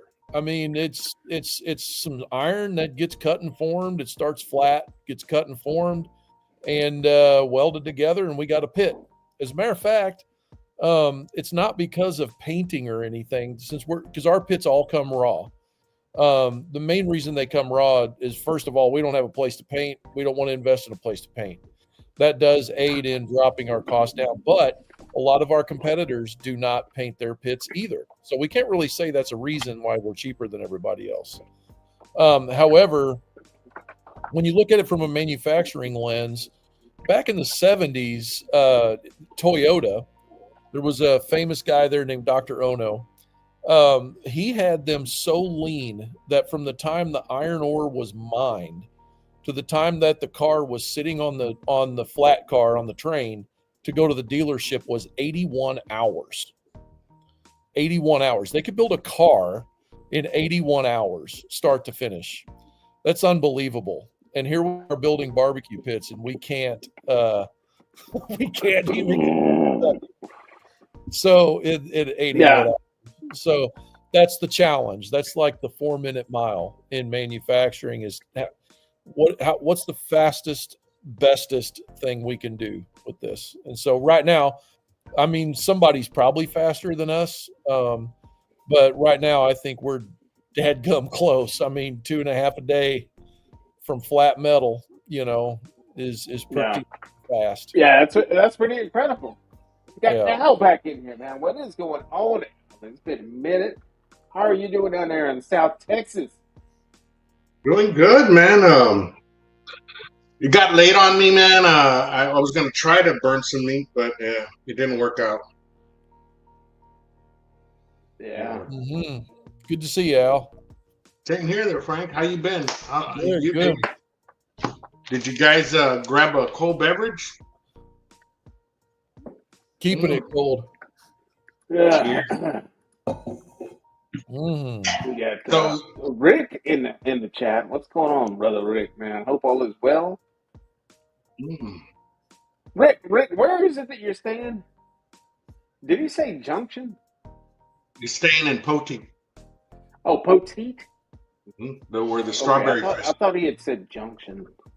Yeah. That's down south. Way south of San Antonio. Well, not way south, but about 45 minutes or so. Mm. Yeah, man. Yeah, man. It was kind of hot up this way today, man. We were rocking lower 80s. I had to turn on the AC. How were y'all doing down there? It was probably hotter than here, right? Al? Right now we're at 75, so I guess it's like everything else. It's getting cool in the night, just a little fresh in the night, and then in the daytime in the 80s. Feel terrible. I know it's supposed to be getting cold again this week, so we'll see how that goes. How do you survive in such frigid climates? How do you make it every day in 75 to 80 degrees? I feel terrible for you. My God, you'd never make it here. No, I know. It's negative 10 degrees right now outside. Everything is ice. We've had freezing rain, and my kids' school notified us on Friday that they might be home for 3 days next week because of this impending snowstorm coming. But Al, I mean, how do you do it in 80 degrees daily? Terrible. Oh man, 80 degrees is. Well, I'll tell you one thing. I got weather. my college boy up in Montana, and they were going through a blizzard all day yesterday. So he was like, they were needing in Montana to cancel classes. That was like a real big deal. I mean, seriously, like deeper than knee deep. Like he sent us pictures, and cars in the parking lot were just covered in fucking snow, and it just looked like hills, like a hilly parking lot, and those were cars, but you couldn't see anything. But if you were looking from a distance, you would think, "Oh, look at all those hills out there covered in snow." There was cars underneath that. That was crazy, man. I ain't never seen anything like that. When I lived in Buffalo, New York, that was a regular occurrence during the school year. We had tunnels to get from class to class. Well, I've said it once, I'll say it again. This Mexican ain't got a big enough jacket in the closet for that kind of shit. Yeah, I'll tell you that. 100%. Why do you think I'm looking forward to coming back to Texas in a month from now? I just got back from the Boca Raton, West Palm Beach area, and I'm here freezing. I'm regretting coming back. There's no more beautiful sunny skies, no more palm trees. It's freezing here. I don't want to wear a jacket and a sweatshirt daily. So I'll come back to Texas, and I'll enjoy all that meat, all that cooking. And for the first time, I think I'll be able to make it to a super HEB, or what did you call it? HEB Plus? HEB Plus. Yep. Yeah, HEB Plus. Last time I was speaking of HEB Plus, I saw your video that you did on those beef bags, man. You know me, I can't have enough of beef bags in my hood, right? As a matter of fact, spoiler alert, that's one of the videos that I edited today. I did some more beef bags, right? But But man, I saw where you filmed when you were walking in that Walmart. I was like, dude, I hadn't seen a Walmart that looked that small like since I was a kid in the '80s, man. I was like, damn, Yeah, that brought I back saw some you memories. comment. Yeah, that's Yeah. our that's our neighborhood Walmart. So I don't know if you saw it even said Westlaco up there, Westlaco neighborhood. I'll have to go back and check that out, man. Yeah, and But man, I thought, dude, I know you've been did you killing see it, the man. size of those ribs, dude? Though the Yeah, yeah, size of them. massive, massive. I did a rack like that recently that I found at my local HEB over here, and it was that size, because normally when you get them, it's that rack, but they're split down the center, and it makes two in one pack. And basically the ones that I cooked last week that I edited today were like that. It was just like one rack, sliced down the center. But I did a rack that big recently. I thought I can't remember when, man. Honestly, it's just been so crazy. But yeah, they were big, dude. They were big. They're good too, man. They're good eating. A lot of people don't like them. A lot of people think there's not a lot of meat on them. But I don't know, dude. I think there's plenty of freaking meat on those bones. Honestly, Well, that's what I I mean, think. let's just say if there wasn't any that much, that much meat on the meat, I mean, still what there is very flavorful. It's a ribeye in a bone, dude. Ribeye on a bone, Right. Yeah, it's good eating. Nice, tender deliciousness. and then the edges get Deliciousness. charred. Even the membrane in the back, dude. If you season it, it Yeah, gets charred and all that. I'll fucking eat it, man. When you're yeah. drunk, That's you're like, That's that's probably my favorite part is chewing on the back of that bone. "Mhm." I love chewing on that. I may not swallow it, but and I do most of it. But man, I will chew it, man. Trust me. Oh yeah, it's good, man. Yeah, it really is. So the ones they sell in HEB, the center cut, I think they get rid of the knuckles on the top, the knuckle end, the higher end, and And they then they just split it. square it up. Yeah, they square it up, Yeah. which is okay. But I mean, I even like that part, dude. Oh yeah. And what I don't eat, I throw it to the dog. The dog, Yeah. he's there all day, dude. Just Yeah. That's good stuff, man. Because I've seen you've been killing it on YouTube, man. Congratulations on hitting Yeah, that congratulations, mark, dude. 10,000, That's a dude. big deal, Way to dude. You're go. killing it out there on your YouTube land. Yeah. Smoking everybody. But that's awesome, man. It's awesome to see you doing good like that, man. That's appreciate fucking it. cool. That is fucking awesome. I know I haven't been around on a lot of y'all's lives because I go to bed early. A lot of these people in this community, they stay up pretty late. Yeah. They stay up late and have all these good times and everything. But I don't do that because I wake up really early to go to work. So the only time I have to really play in YouTube land is tonight, Saturday nights, right? Every now and then I'll jump on somebody's live if I have the time, and then other than that, I'm in bed by 8:45, 9 o'clock. And that's the only thing I have going for me is that going to bed that only keeps me looking young and youthful. Yeah. But yeah, man, killing it out there. Congratulations to that, man. Thank you. Your production quality has gone up, man. You're fucking killing it out there with your videos and stuff like that, man. So, mad props to you, bro. You're gonna make it out there real big on YouTube land. Well, I don't know You got about that. Right. Justin back in the house. Right. They turned off his lights. Yeah. You gotta pay the What's electric. up? I'm at the back of my truck looking for a small split to put in the smoke slinger. Yeah. Al, I forgot to ask you, man. How's my boy Chewy doing? All right, the first one. He's doing okay. One of the, I don't know if I told you he had gotten operated in the back. Yeah, I know. He was having I back know he problems. had a back surgery. 3 years.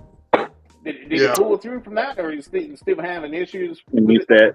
Oh, well, he pulled through from that, but man, it was a long road to recovery. Part of that, though, is his financial situation. He was sleeping on a like a bed that's made of cardboard and other just blankets, kind of. So Oh, that's not good, man.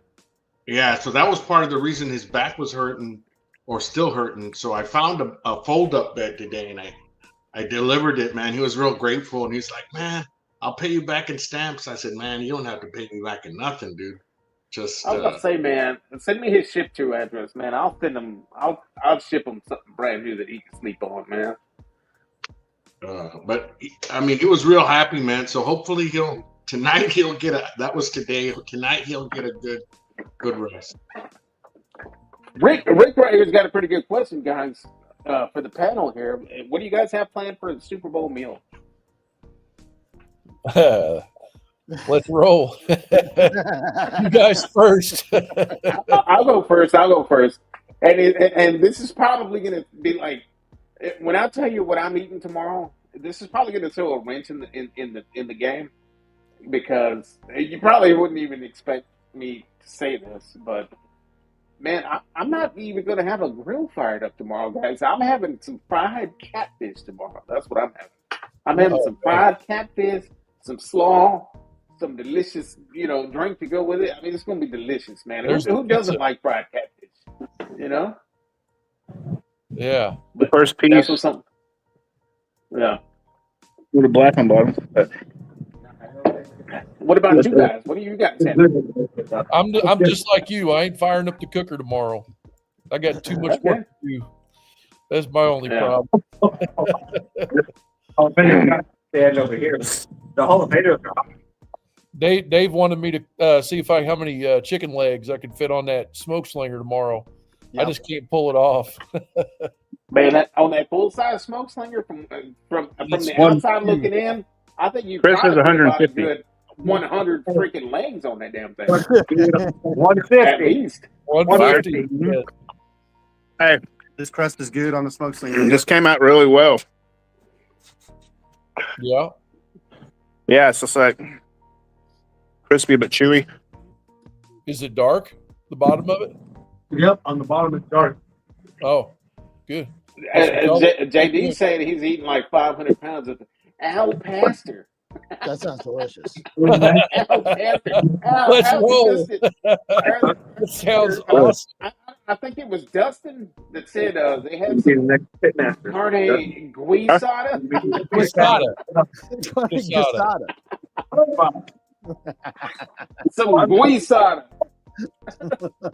Yeah, awesome. They got the little jars in the Walmart. Sounds delicious. Yeah. Dave, I got 2 tips for you. Yeah.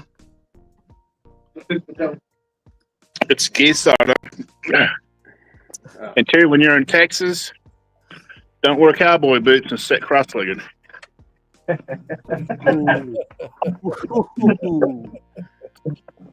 bringing that hat. Well, let's go into the urban cowboy. Urban cowboys can get over that. Oh, it's coming. Cross-legged. They make fun of you in Texas for that. I'm going to look ridiculous on the plane, but I'm wearing that hat again. Dude, you look like Hank Williams Jr. and Motley Crue had a kid. Ed Bassmaster. Oh, come on. And Ed Bassmaster. I got to find that picture. Now, you're starting this up. Now, because people are probably wondering what you're talking about. I didn't even recognize you when you was walking across the parking lot. I was like, who is this guy? There he is. Oh, hang on. Let me get it. There it is. Is that Billy Ray Cyrus? Oh, that's the myth. The myth and the legend. Who do you think that was? Billy Ray Cyrus? Was that Billy Ray Cyrus? Wait, think, Nick. What size? Better than the little machine I got. Way better than the little machine I got. Because it's all crispy. It's good. It is good, man. I can't show up dressed like that, man. Why? I used to be jumping on my ass, ready to get me if I showed up like that. This is the way to do it. What is that? I'd have a detour all the way through that one. Looked like Rip's little brother. Yeah.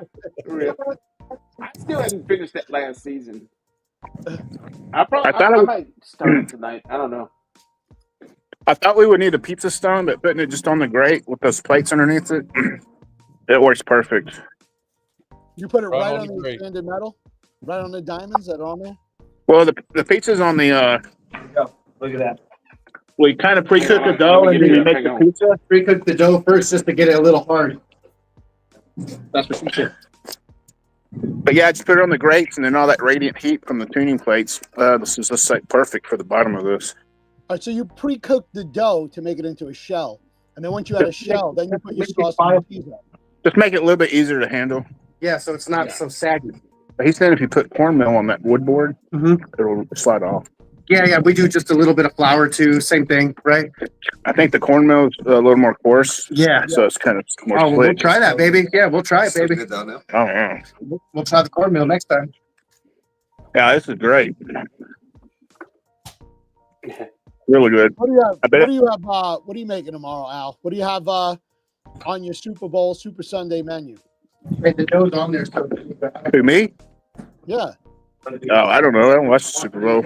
No, not. I said Al. You're Dustin. No, your name. Oh, you said Al. Sorry, I didn't hear you.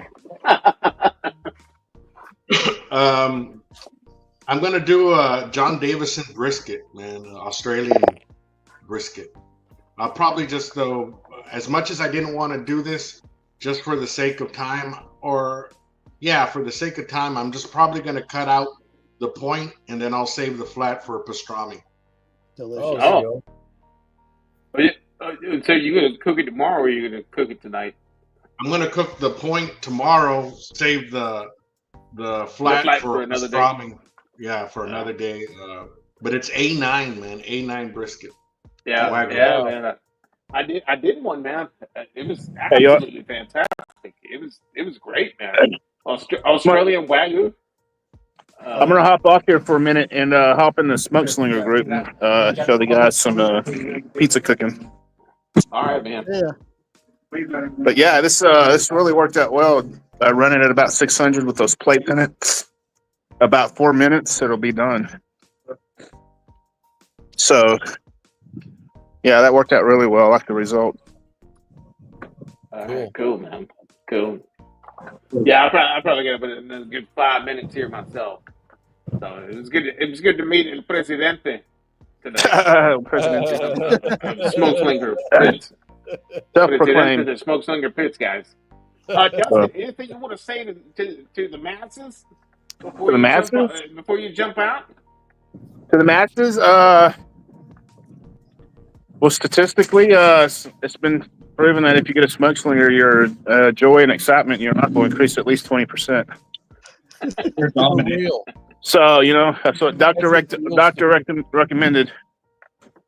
Yeah. All right, good. We're working on getting Trump to subsidize the purchase of one. Yeah, he did sign an executive order. He did. He signed an executive order. Yeah, I thought I saw it on. That's funny. I thought I saw it on Instagram. He was holding it up like this. Oh yeah. Yeah. First day in the office. Or it could have been TikTok. One of the two. Yeah.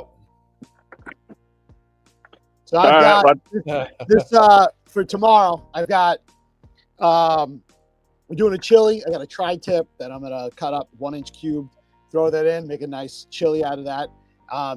There will be beans in my chili, so tough nuggies for you down south. Yankee chili. Do it. Yeah. Okay. So we got a chili going, chicken wings. What else I got going on? Obviously, there's your shrimp cocktail like there always is. They got a lot of chips and dips and things that we made a lot of the dips today in the house, like the spinach and artichoke dips, things like that. Glad it's cooled down. And then some of the other leftover pieces of meat that I have, I'm just gonna make steak tips out of them. I'll marinate them up. Probably do that in a red wine reduction sauce with some black pepper, and that'll be done in a pan. Oh my goodness, that sounds delicious. Oh, I'm not done. I'm not done because of you. I had to do those little potatoes that you showed, like those. They're Kind of just I love those put like potatoes, olive man. oil, salt, pepper, a little other seasoning on them. Throw them on the grill. So I'm going to do those as well because they're so easy, so great. Just pop them. Look at it. Would you just look at it? Oh, not again, not You almost again. lost that pizza. it. We got it. Boy, you almost got fired. Oh, these Drop that guys. pizza, man. All right, I'll talk to you guys later. It was nice meeting y'all. I'm gonna hop over in the Smoke Slinger group for a second. All right, man. Hey, take care, Justin. We'll talk to you later. Thanks. I'm not hating. I'm not any better. You know, it makes me think if he would just put one plancha on and then take the charcoal basket, put that right on top of the tuning plates, get that thing red hot. Why doesn't he just do a smaller pizza on there? And it'll be a lot easier for him to get it on and off of. It'd be like a pizza steel. It'd be a pizza steel, yeah, instead of a That's what I pizza was saying. stone. Yeah. What potatoes are you talking about? You got a video? I've got a couple of videos on potatoes.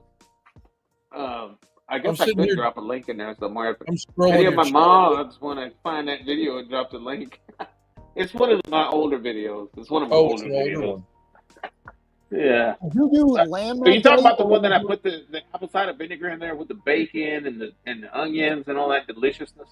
No, too complicated. Very simple. Yeah. You just had some olive oil, salt, pepper, maybe some garlic. Yeah, Maybe yeah. like You can do them like rosemary. that too. Delicious. Simple. Yeah. And they're the little Delicious. ones that you get at Costco, like, Yeah. quarter size. Yeah.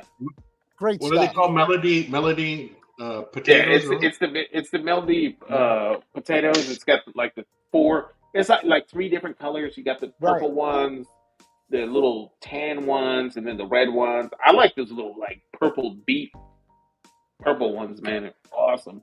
Love those. Cool. Yeah. I mean, you Those can are a even take must. those, right? And like, again, just look at the plancha. You take those after they're done cooking, Yeah. and you put them on and do them and you just smash them down, and you have it's almost like a mashed potato at that point. Yeah, man. Yeah, yeah. And then that sure. bacon grease from making the bacon. Oh my God! Now you're starting to get closer to the German potatoes because you could take all that bacon grease and some of the bacon and infuse that in with that potato that you just cooked, and then you're adding in that vinegar that you're talking about. Unbelievable flavors. That's that potato video that I did. It's the German potato. Yep. And that's what it's That saying. it? I start cooking the bacon. Then I pull the bacon. Then I throw some onions and some garlic and that bacon grease. Mhm. Then eventually I toss the potatoes in there. Add some spices. Then a little bit of sugar. I put some sugar in there. Were they all cut into circles? No. Just down the center. Just Down in the center? half, basically. Long okay. ways, right? Not Yeah, I see. half ways. I see a video here says my favorite potatoes, and they're all. I think colored. that's the one. I think that might be the one. I don't remember what I called it, but what I titled it. But yeah, Cool. I think that might be the one. I need to remake that on that smokestone. I haven't done those on that smokestone yet.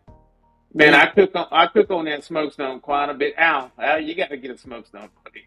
You got to get a smokestone, dude. You get a smokestone, you're not gonna cook breakfast on anything else. That thing is just the shit with breakfast, man. Eggs, everything. Your hash browns. Who makes smokestone? Do what? Or that's who makes? No, the Rectex smokestone. Oh yeah. The flat top cooker, man. That thing's. Oh, that it thing's looks awesome, amazing. man. That's the same one Arnie has, right? Yeah. He has one. Yeah, it looks. I got real close to buying one, man. It looks really nice. Yeah, that thing's dope. Man, that thing works very nicely. Can I read some statistics real quick about your channel that are blowing me away right now a little bit? Yeah, go ahead. Listen to this. I just want everybody that doesn't do the scrolling and looking to I got to look over my monitor. Listen here. So your channel, you've got 1,804 videos, dude. Yeah, but way to go. But that's not long form videos, guys. It doesn't matter. I mean, that's a lot. Why of does that matter? It doesn't matter. You got 1,804 videos. That's awesome. The thing I'm excited about is I'm pushing to 2 million views. Yeah. I was just getting ready to say that. That's awesome. That's Anyway, what I like. But a lot of that comes from shorts. sure. But I you wish my long joined. form got that kind of attention. You joined in 2008, so that's pretty cool, man. Well, I created the channel in That's okay. 2008. I didn't start like really posting cooks until like 5 years ago, possibly. Yeah, Yeah, it that's was cool. probably like 5 years ago. But I Yeah, created the channel back in 2008 just to share videos with family where the video files were too long to email. You know what I mean? yeah, And so I never did anything with that. And it was just a stagnant channel, really. It was just, I was just uploading private videos and sending the links to family and stuff like that. My kids growing up doing silly shit, you know? yeah, And then yeah. eventually they grew up and I started, I honestly should have just started a whole completely different new channel. I really should have just done that. But I kept that one and I just started documenting my cooks, you know, Yeah. about a good 5 years ago. So before that, there was nothing on there, dude. There was nothing on there. That's But if you look, it's like 4 or 5 years ago. So yeah, but there is a lot of videos. There's a lot of content on there. I actually thought about just stopping because the library is so big, just to see kind of what it does, you know.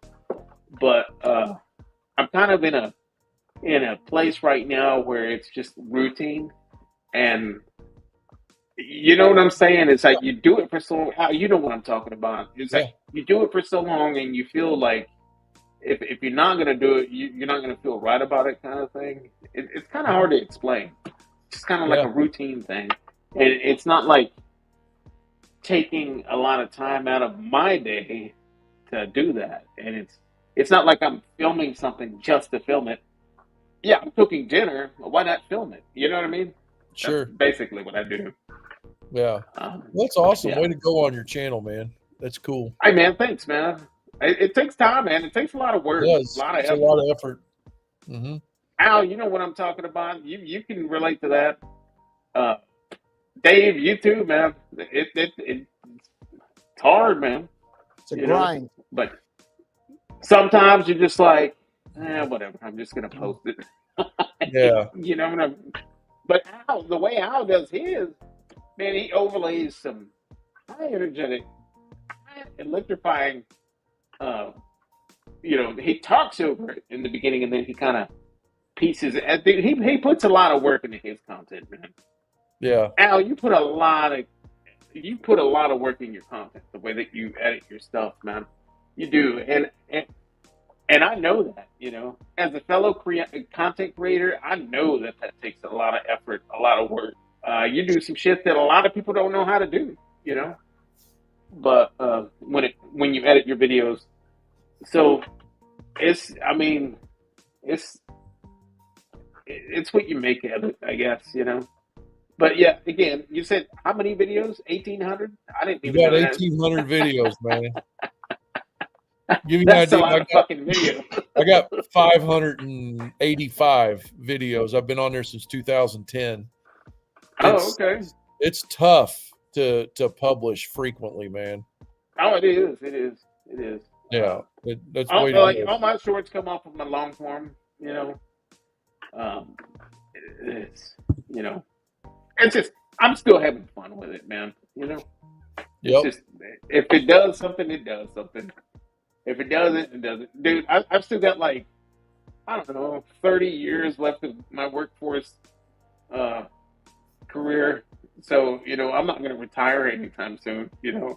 But if it's doing something good by the time I retire, hell yeah, I'll be happy. Yeah. Yeah, man. That's the whole reason I started my YouTube channel. Yeah, and it's a long ways away from me. So I don't. I got Al, you retired this year, don't you? 7 months. So I can't even think that far ahead right now. But if mine is doing something really good by that time, shit, that's what it's all about. So Yep. we'll see. We shall see. Baseball. And who is baseball? Who is baseball? Does anybody know baseball? It's getting hungry because we're discussing food. You know, had a I great saw a video few again. comments from this person tonight. I've never seen Something him very, that before. very simple. Al made probably about, I'm going to say about 6 weeks ago, a video on these onions. I don't remember if it was a Spanish onion or a white onion. Are you talking about those stuffed onions that he did? The stuffed ones? He did those. Then he had something else. That he like a hollowed stuffed out fruit. and one of them fell over or something like that? Something like that. Right? Is that the one I'm Yeah. talking about? It's like Is an that the one you're onion talking Are you about? talking about the one that looked like a blooming onion, the Mexican onion? I think that's what it was. Yeah. Yeah. Another very simple, tasty recipe Pachuco in the house. that makes for like, you know, a great appetizer or something, just a party item. Sitting around, have a couple of beers.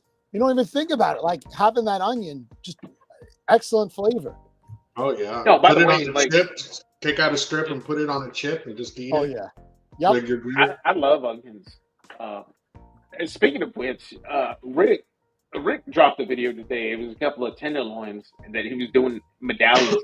I have not watched that yet, but I'm watching it. But that looks like that would be a pretty damn good snack food. You know, Definitely. that should look fantastic, man. Yeah, Pachuco in the house tonight, guys.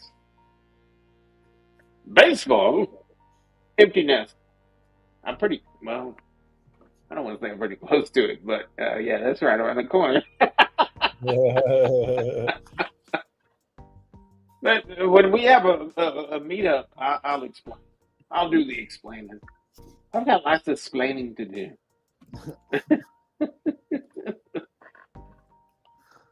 But yeah, guys, I think that's it for me, man. Tonight, Al, you want to go live tonight, man? Keep the party after hours going, or I don't know, man. I got to see if what my wife wants to do. If she wants to watch a movie, if not, I'll jump back on and I'll go live. I'm actually getting ready to go live this Tuesday. This Tuesday, I'll do the 10K giveaway. Yeah. Or if I make it by then, maybe the 11K giveaway. oh damn! You know, I guess at a certain point when it gets up that high, it just goes, man. Takes off like wildfire. The domino effect, dude. I remember when a week would go by, and if I got 5 subscriptions, I was like, hell yeah, man, that's a good week for me, man. Now, if I get 5 subs on a day, it's a downside. No, it's a bad day for me, man. No, it's kind of cool. I have a video out there on the Smokestone. I've been getting a lot of like comments off of that video. Lots of questions off of that video. So, and I did It's weird how that goes, though, right, Trumpet? You do it only, and then it takes off like a year later. Yeah, lots of people interested in it. You know, lots of people having questions. You know, and so I think I did some smash burgers on it and a few other things on it that day. I can't remember what the video is either, but man, there's lately like most of my comments are coming off of that one. You know, I've seen from what I noticed. You know, I'm like, hey man, that video is getting some attention. You know what's like you said, it's kind of crazy the way that happens. What's real good though, Trumpet, and you make it a point to respond to everybody that comments. And I see creators out there that don't. Yeah. I comment to try to to make a network and stuff, and just say, hey, props, I really like this and this and that. No feedback, nothing back. Yeah. Like, how do you a big expect deal with to me grow if you don't? That's crazy, man. That was a big deal with me back in 2020 when we were basically the country was the world was on lockdown, you know, and a lot of us started watching a lot more YouTube during that time, you know, because we're all working from home during that time, and we're all doing things that we normally wouldn't be doing at work because you're working from home anyway. And so, reaching out to these content creators and giving them your opinion or asking a question or something like that, and they just wouldn't reply. And the one that would get me is like when they were on live, when they were running the lives, and I would comment and and it was like they would like highlight. It was like, for instance, like they would highlight a comment like this, and then like say Rick's my comment, right, and then they would get here, and then they would totally skip mine or go to that person. And so like they just wouldn't connect. I don't want to. I'm not going to name any names of those people, but man, but there was a handful of people that really did, and as somebody in YouTube that has questions, man, it means a lot to the person watching to have that person answer. It really did. It really meant a lot to me. And honestly, Rick was one of the first ones that would reply to my shit, that would highlight my comments. He would, answer my questions. It felt cool, it felt like a connection right there. And Smoking Joe was another one. And then, oh shit, that other one out of Kyle. What is his name? My bad, man. I can't think of his name. I hadn't seen any content from him for a long time.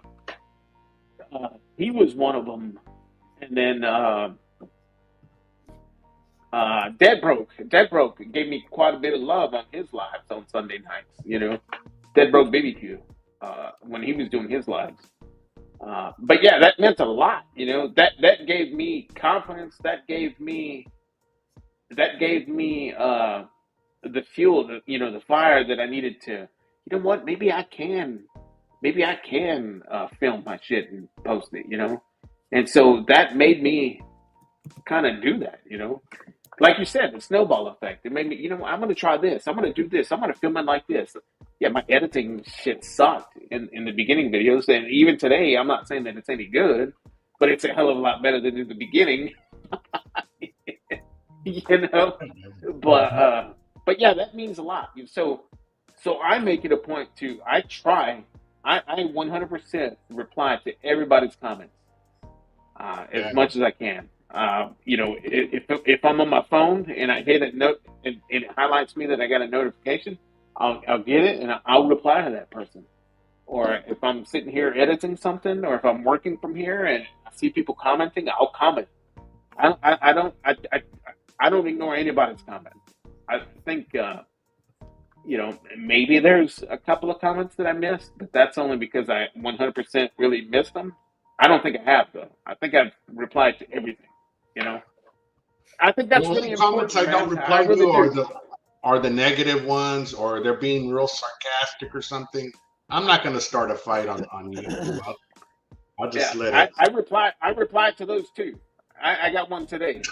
I got one today. It was on a short. It was it was right before I went live. It was those pork ribs that I did with hot honey recently, and then the comment came up. It said, "Oh, that looks good, but it really looks disgusting because of the color." I'm like, it was something like that. I was like, "Oh, okay." So I replied to that, and I was like, "Oh, that's awesome, man! Thank you for sharing your opinion." So I replied to them all, bad or good. So the guys some of them are ridiculous. The guys that get real mean with me, I usually just give them a heart. just post a heart, maybe two. Then they feel dumb. I mean, some of those guys get super freaking mean. Yeah, some people really say. What gets me is when I do a chicken video, all the comments that I get. Oh my God, I'm not gonna eat that. You didn't wash your chicken. Yeah. So I made it a point now. When I do chicken videos, I've got my chicken out there on one of those tables, and I made it a point where I'm like, I've got the water hose just banging it. I'm like, look, guys, wash your chicken. Yeah. And I'm just like hitting it, with the water hose outside. Yeah, man, people are crazy about that, man. You got to wash your chicken. One person even told me, "Oh, no, you're doing good at what you're doing, but what you need to do is you need to start at least soaking your chicken wings in some vinegar for at least 15 minutes. Then line them dry, then rinse them off, then dry them off, then season them, and then cook them." Like, damn. I'm like, HEB doesn't carry bad chicken. I started questioning, like, where the hell are these people getting their freaking proteins from? You know, Right. that they feel like they have to do that. They must smell funky. Dude. Some people said, "Oh no, chicken's funky. You got to do this and that to it before you even cook it." I'm like, no, if my chicken's funky, I'm throwing it fucker in the trash. Yeah. I'm For gonna real. wash it. Yeah. But if I spatchcock my birds, I'm hitting it with a water hose. If it's turkeys, if it's chickens, I'm hitting them with a water hose, and I'm talking about it in the video. I'm like, so right now you see me washing my chicken. I don't know if it counts because I'm using the water hose, but I'm washing it. Yeah. Yeah. Cool. Yeah, that's the thing with that. Absolutely right there, Rick. Yeah, he is. Hmm. So there was But in yeah, our community earlier today, in a chat, there's a gentleman by the name of Alvin who speaks pretty highly of you, and you know, he wanted to pass along a hello. Thought maybe he would have joined us tonight. Yeah, he was here for just a few Oh, he was. Okay. early on. Let me see here. Alvin Shane. It's exactly Alvin right. Shane. Yes. Yeah, He's Alvin set that Shane, up. man, I hadn't heard from him in a whole long time. But yeah, I did see some Health messages from him issues. tonight. Yeah. Oh, is that what it was? Yeah, health issues. If I remember correctly, that's the guy that would restore cast iron pans. Yep. Yeah, he's all about the cast iron stuff. Yeah, I remember Alvin Shane there for a while. He disappeared. It was kind of crazy to see his name on there today. But yeah. But guys, that's all I got, man. It's 8 o'clock. And we'll go ahead and close it out, man. Al, anything you want to say to the chat before you bounce? Just Tuesday, man. Look for the giveaways. There'll be, I think, 5 or 6 giveaways. Cool. Awesome, man. I'll come. I'm gonna come over there and win something. Yeah. Frank Cox, anything you want to say before you close out Yeah. the show? I appreciate you guys having us on. It's been a fun time, and you know, good luck with your channels, and love to see the growth and the community coming together. By the way, don't forget to come catch Dave. He's right under me there. We're doing our Barbecue Nerds podcast. Monday night will be episode 2. So, Monday night, okay. And Dave, you're the one that's running the live. Is he the one running the live, or where is it going? It's both of us. We're doing it on Smoke Slinger Pitts channel, Okay, and cool, also cool. I'm subscribed to that. I think I hit the bell. I'll double check tonight. Cool. By the way, you have 2 YouTube channels on this Smoke Slinger. One of them is like just Smoke Slinger Pitts, and the other one's Smoke Slinger Pitts with numbers behind it. That's probably an old channel or Dustin. Okay. Yeah. So which one's the correct one? The one that's just Smoke Slinger Pitts. Okay. I'm subscribed to both just in case. So. Yeah, you can tell because I'm only on one channel. I just dropped it in the chat again. All right, Dave. Anything you want to say before we wrap it up, buddy? Monday night, join us, Barbecue Nerds. Simulcast. It's actually 3 different places. We've got 2 Facebooks, 2 YouTubes, 1 Facebook. So we simulcasting this over 3 different mediums. So join us. Last night we had a very exciting talk about brisket, from butchering to preparing it to holding it. Great conversation. Monday, I'm not going to give away any secrets. We've got yet another very exciting barbecue talk coming your way. We love to have you guys on. We love to continue this talk about food, about preparation of food, and just the enjoyment of barbecue. No? Isn't that what we're here for? The excitement of barbecue? When get Dave talking about BBQ, boy, it's just like you in church. Tell it. Tell it, Dave. Yep. Oh, and it is on iTunes too. iTunes and stuff. We're dropping the first episode tomorrow. That's right. Nice. We're going. We got the blog going. You got iTunes, You've got Spotify. Spotify. I'm sure there's a whole other bunch that I don't remember right now. Bunch. Yeah. Awesome. So All right, guys. Well, that's all I got, man. I've got. thanks, guys. I changed up my thing a little bit. I've got a Wednesday video dropping, and I'm going back to just dropping something every Wednesday. Cool. I was doing Wednesday night. I was doing Wednesdays videos for a long time. Then I did.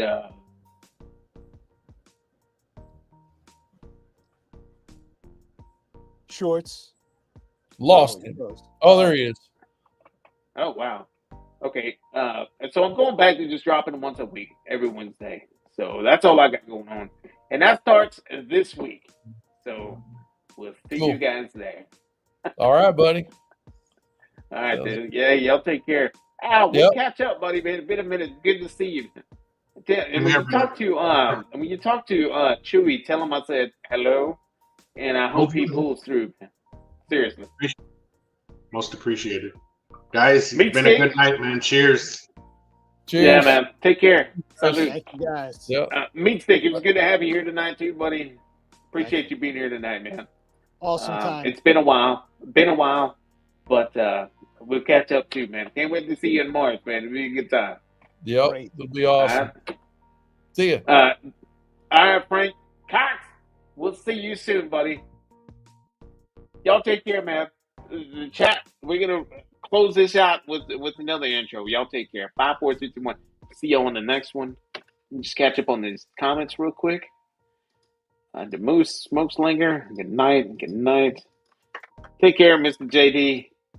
Talk to you later, buddy. Y'all take care. We'll close this out here.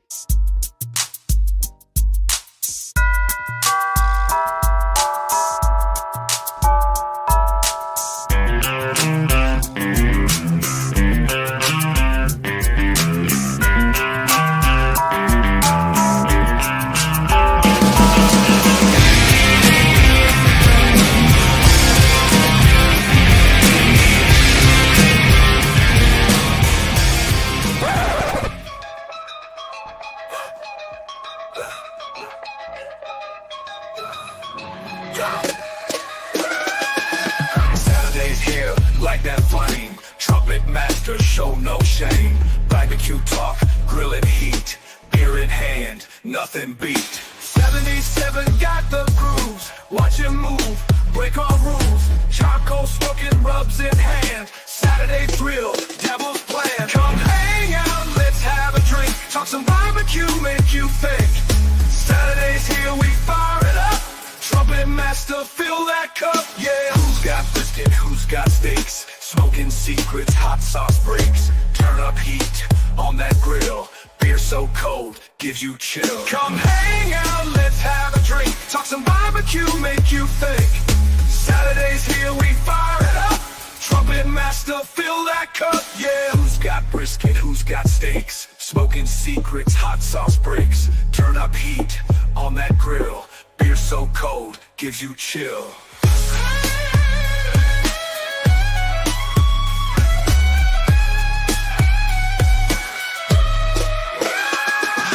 Story shared, flame so high. Beer flows free, we touch the sky. Grilling masters unite round the pit. Trumpetmaster rocking it.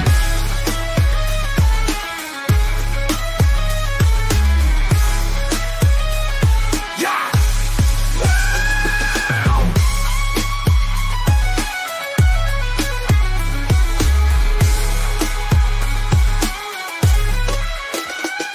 Come hang out, let's have a drink. Talk some barbecue, make you think. Saturday's here, we fire it up. Trumpetmaster, fill that cup, yeah.